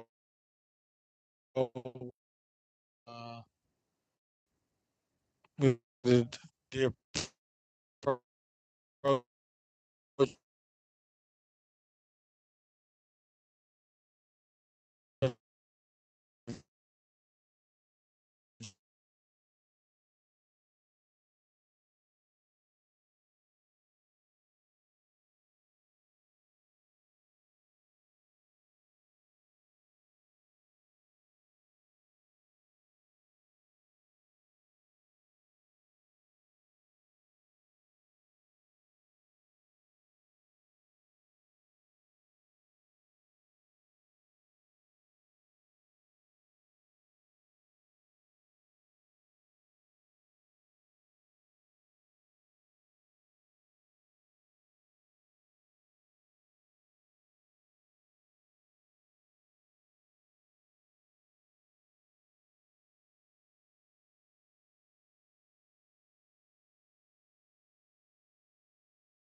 tomorrow, the day after. So we'll share that link in WhatsApp to all of the groups that you're part of at the Ministry of Agriculture. Today we had a good number of people in the virtual format, and hopefully we'll have a good number of people. So that'll be everything this first day. Congratulations to each and every one of you for your participation, and a big round of applause for each one of you. So we will now finish with the virtual transmission, and everybody here, we'll see you tomorrow.